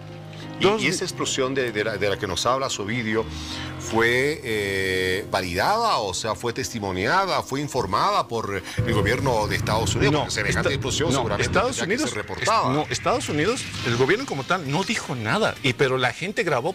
Hay muchos videos de este tipo que están en la red. La gente grabó y dijo, ¿qué es esa nube que se forma desde el piso hacia arriba como si fuera una nube de hongo, como si fuera una nube nuclear? Ese lugar donde pasó este fenómeno, es curioso, es un desierto donde se hacen pruebas con los robots que van al espacio, a Marte. Es un área restringida militar que no se tiene acceso, por eso la gente filma desde lejos. Pero lo curioso es que esto habría modificado el clima y habría provocado una lluvia. No es tiempo de lluvia. Claro. En California no es tiempo de lluvia, entonces llovió 2 días seguidos y 2 días seguidos se vio este tipo de nube. Ahora, por eso te digo, se puede demostrar, esto es una prueba de lo que parece ser la modificación climática en su auge, pero no se comenta mucho, esto no salió en los medios. Claro, y el gobierno de Estados Unidos no se pronunció tampoco sobre esto, sobre las inquietudes de ciudadanos respecto de lo que pudo haber sido una explosión nuclear. No, porque en este momento la preocupación, la atención está dirigida al impuesto, al incremento del 10% en la gasolina, que ya es mucho. Y 2, al tema de los huracanes. Esto pasó desapercibido y no lo comentaron. Eso me pareció raro porque tenemos muchos compatriotas que hacen programas de televisión en California y no sé si lo habrán comentado, pero no lo he escuchado más que en redes sociales. Hay muchos de estos videos que están girando en redes sociales mostrando precisamente lo que parece ser una modificación climática. Ovidio, ahora que estamos hablando de Irma, bueno, nos quedamos más inquietos todavía. Ahí están las imágenes de Irma. Son imágenes en vivo de los destrozos que va causando en el Caribe, ¿no es cierto? En tránsito este huracán hacia las costas de la Florida en Estados Unidos. Estará en Miami en las próximas horas. Ovidio, ¿cómo es posible que el ser humano pueda crear o tenga la posibilidad de crear fenómenos como este? ¿Qué tiene que intervenir? ¿Qué tipo de tecnología? ¿Qué tipo de insumos se usan para hacer este tipo de cosas? A ver, explícanos un poquito. No es muy complicado, Víctor Hugo. De hecho, acá vecinos nuestros tienen unas antenas conocidas como antenas HARP. En Perú hay estas antenas que te pueden provocar precisamente lluvias, desde lluvias hasta terremotos. Es decir, se ha vuelto un arma que inicialmente fue creada con un objetivo, digamos, de proveer de lluvia a lugares donde no había lluvia, pero ahora se ha vuelto un arma de doble filo, porque ahora se podría utilizar para atacar a países sin que nadie diga nada. Solamente es una lluvia y nada más lo que usted está viendo y bueno, puede creer uno que todo es natural, pero en realidad las cosas no son así. Aparentemente sí se puede modificar el clima. Muy bien, increíble lo que nos cuenta Ovidio. Sin duda, mucha gente no va a dormir hoy conociendo la posibilidad de que el ser humano, ¿no es cierto?, pueda crear este tipo de desastres. Dios mío, y nada menos con un interés mercantil, comercial como el que tú nos acabas de referir. Bueno, ha de haber más oportunidad para hablar de esto, Ovidio. Estamos haciendo seguimiento al tema. Queremos agradecerte por haber estado esta noche con nosotros, como siempre.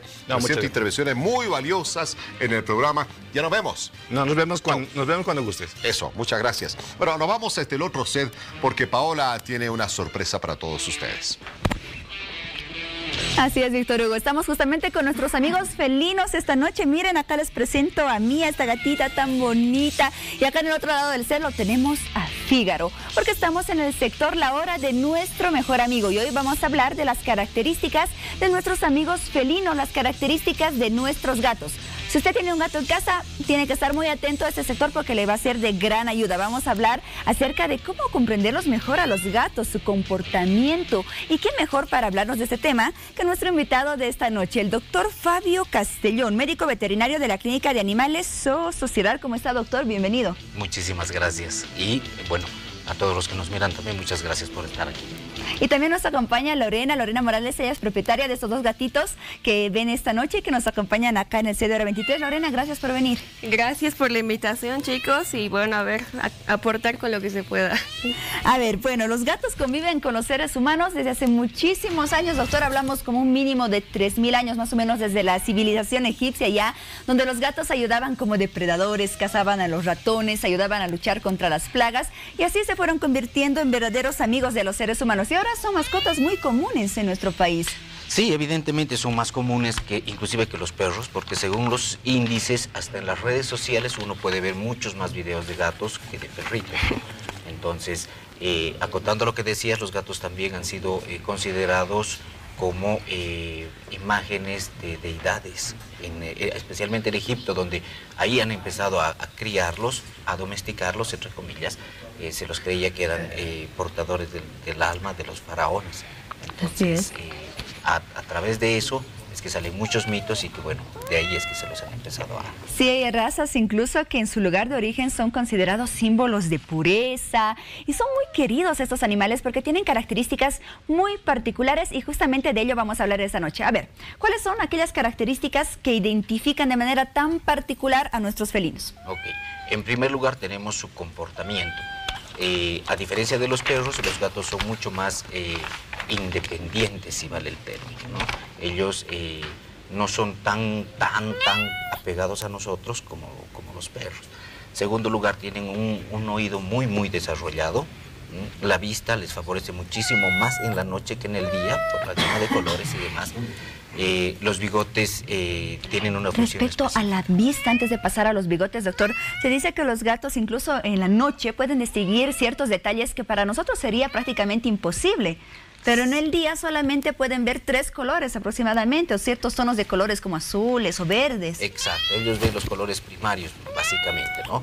Y en la noche, por el mismo hecho de la pigmentación, ellos tienen lo que son conos y bastones dentro del globo ocular que desarrollan mucho mejor en la noche y reconocen más las figuras, las formas e inclusive las distancias, ¿no? Ellos pueden llegar a ver con mucha claridad hasta más de 7 metros. Más de 7 metros, qué increíble. A ver, respecto al sentido del oído, ¿cómo son estos animalitos? Bueno, tienen un oído súper desarrollado, ¿ya?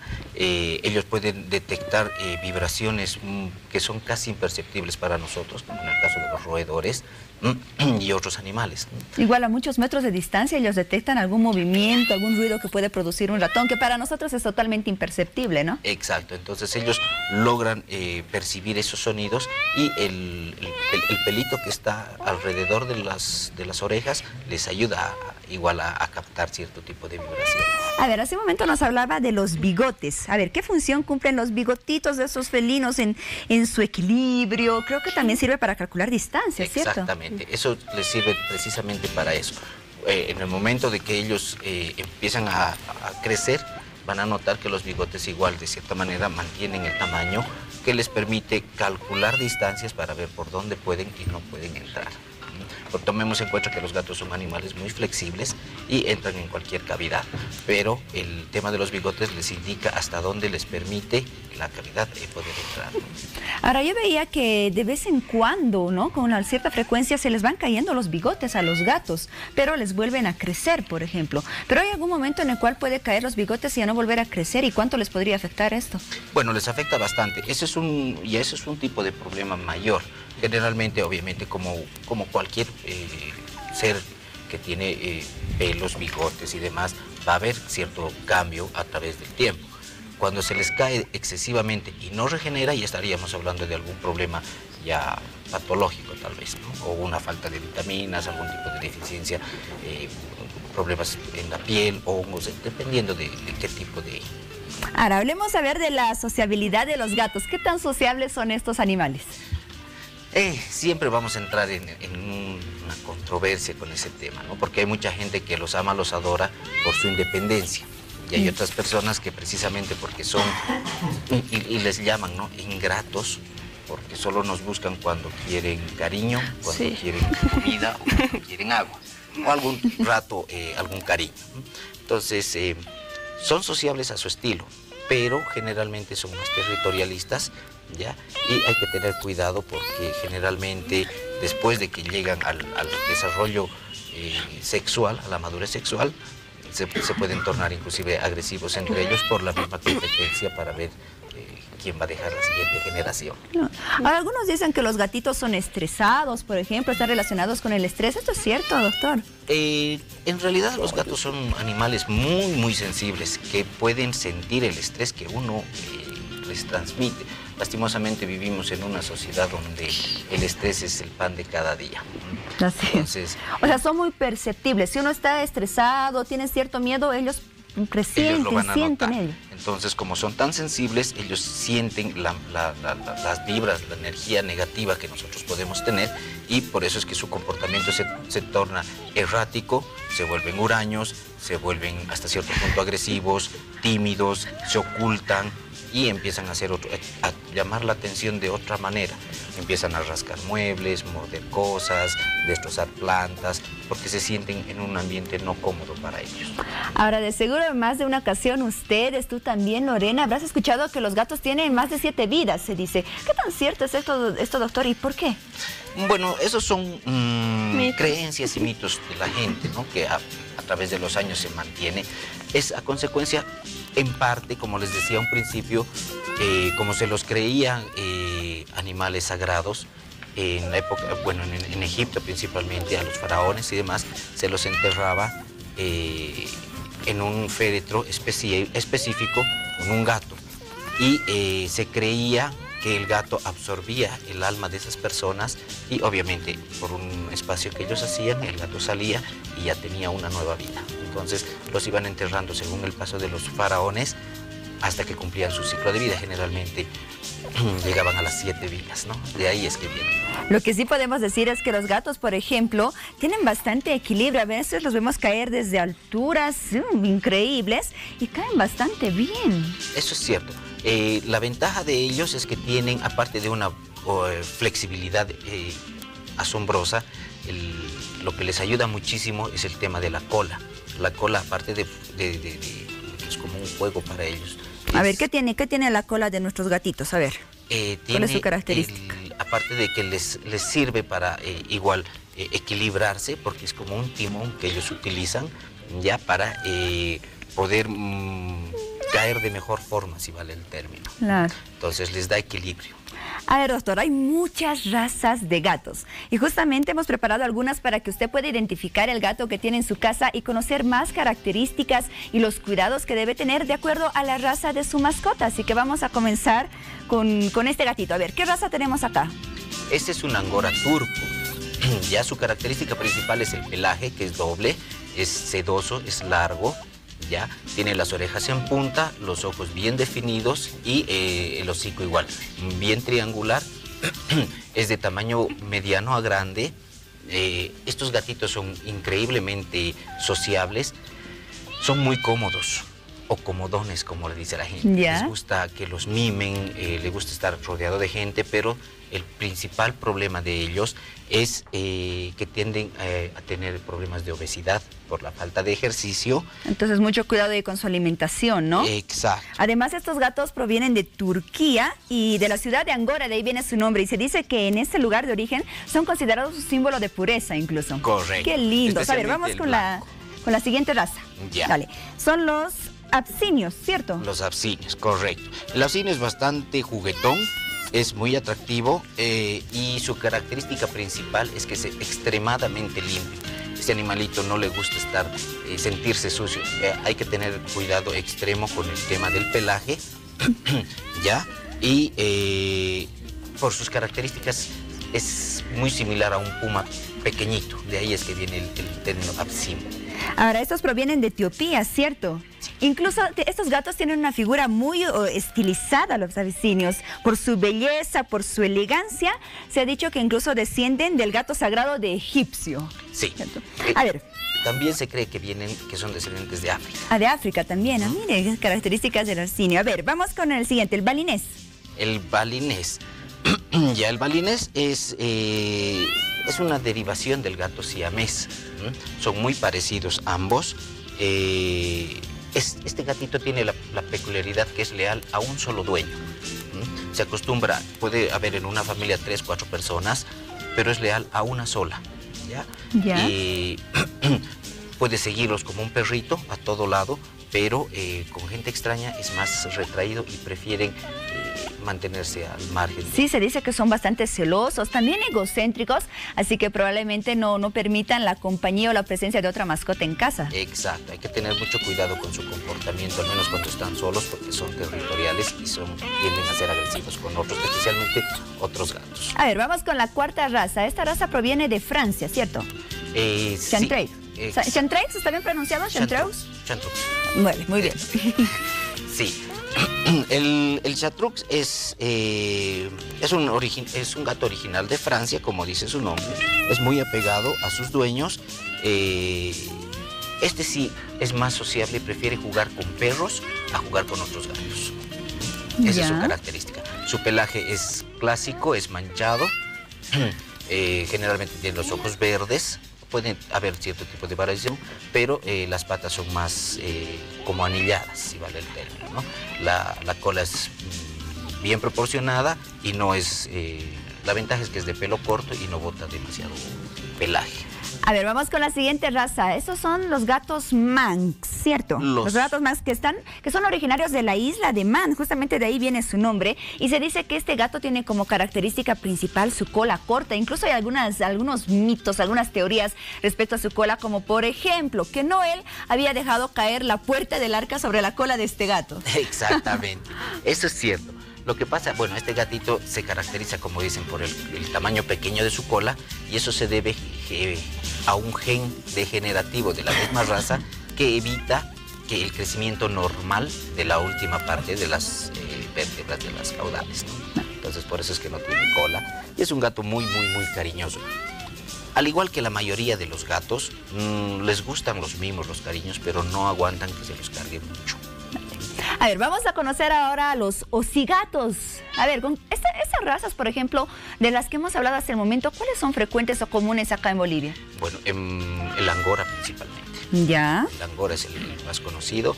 El osigato también se lo conoce acá, pero no... Muchos lo confunden con un gato mestizo, precisamente porque es muy similar a los gatos. Y se dice además que son muy amigables, ¿no? Que estos gatos, por ejemplo, aceptan la convivencia con otros felinos, con otros gatos. Exacto. El osigato es... se creía que era una mezcla de un gato y un ocelote. Ya. Entonces tiene las características muy similares a un felino del África principalmente, ¿no? Porque la mayoría... Todos los gatos son descendientes de los felinos. A ver, vamos con el Mao egipcio. Ahora vamos a conocer este gato. ¡Qué lindo! El Mao egipcio es muy, muy, muy, muy cotizado, ¿ya? Su característica principal es el color plomizo, el cuerpo robusto, pelo corto, los ojos amarillentos. La cola tiene que llegar, es esponjosa y tiene que llegar casi hasta la mitad del cuerpo. Entonces, eso es lo que le da esa característica pomposa que muchos lo confunden inclusive con el angora. Muy bien. A ver, me parece que las siguientes dos razas que vienen a continuación son bastante comunes acá en Bolivia. Por ejemplo, el siamés. El gato siamés es un gato muy interesante. Tiene más de 40 tonalidades aproximadamente a nivel mundial. Los más conocidos son el canela, el chocolate y, a un principio tienen el pelaje no muy bien definido hasta que alcanzan su madurez. Son gatos extremadamente elegantes, se hacen entender, ellos son muy inteligentes, ¿no? Entonces cambian el tono del maullido según lo que ellos necesiten. Muy bien. Y los que tenemos esta noche son persas, ¿verdad, Lorena? No sé, la verdad, piollitos. Los dos son rescatados, entonces no sé. Vale, muy bien. A ver, los gatos persas, ¿qué características tienen, doctor, ya para finalizar? Bien, los gatos persas son sumamente celosos de sus dueños. Obviamente vienen del lado de persa, por eso que reciben ese nombre. Les gusta sociabilizar con los otros gatos, pero siempre tienden a tener más recelo. No les gustan las visitas. Son tranquilos, no les gusta cazar mucho. Y eso es lo que les da a la larga problemas, como les decía, generalmente el principal problema es el de la obesidad y otro tema es de la tricoversual, tricoversual. El 90% de los gatos tienen ese problema. Tricoversual se refiere al pelo que obviamente se van acicalando todo el tiempo y van tragando el pelito. Eso se deposita en el estómago y se vuelven unas pelotitas, si vale el término de pelo, que los van expulsando generalmente, pero cuando no logran hacerlo, se va adheriendo al intestino y eso causa su... Muy bien, doctor. Entonces nos despedimos con recomendaciones generales para todas las personas que tienen estos gatos, estas mascotas en casa. Y con eso ya finalizamos ese sector. Claro que sí. Lo principal, antes de tener cualquier tipo de mascota, veamos si existen niños, si son muy pequeñitos, que ellos no miden la fuerza y pueden llegar a lastimar sin querer a los animales, y ahí tenemos otro tipo de problema, ¿no? Segundo lugar, tomemos en cuenta que ellos necesitan espacio. Cualquier animal necesita espacio, necesita cariño. Tomemos en cuenta que crecen, que se alimentan, que ensucian, que botan pelo. Entonces, antes de adquirir uno, seamos un poquito responsables para ver si estamos en las condiciones para poder mantenerlos, y no porque haya crecido o porque ya no nos guste, los botemos a la calle. Muy bien, quiero agradecer la presencia del doctor Fabio Castellón, que nos acompañó esta noche, médico veterinario de la Clínica de Animales Zoo Sociedad. Y de la misma forma, Lorena Morales, gracias por tu presencia, Lorena, en Encontrar a los Gatitos. Sí, gracias, Pablita. Bueno, muy bien, nos despedimos, llevamos una pausa, ya volvemos.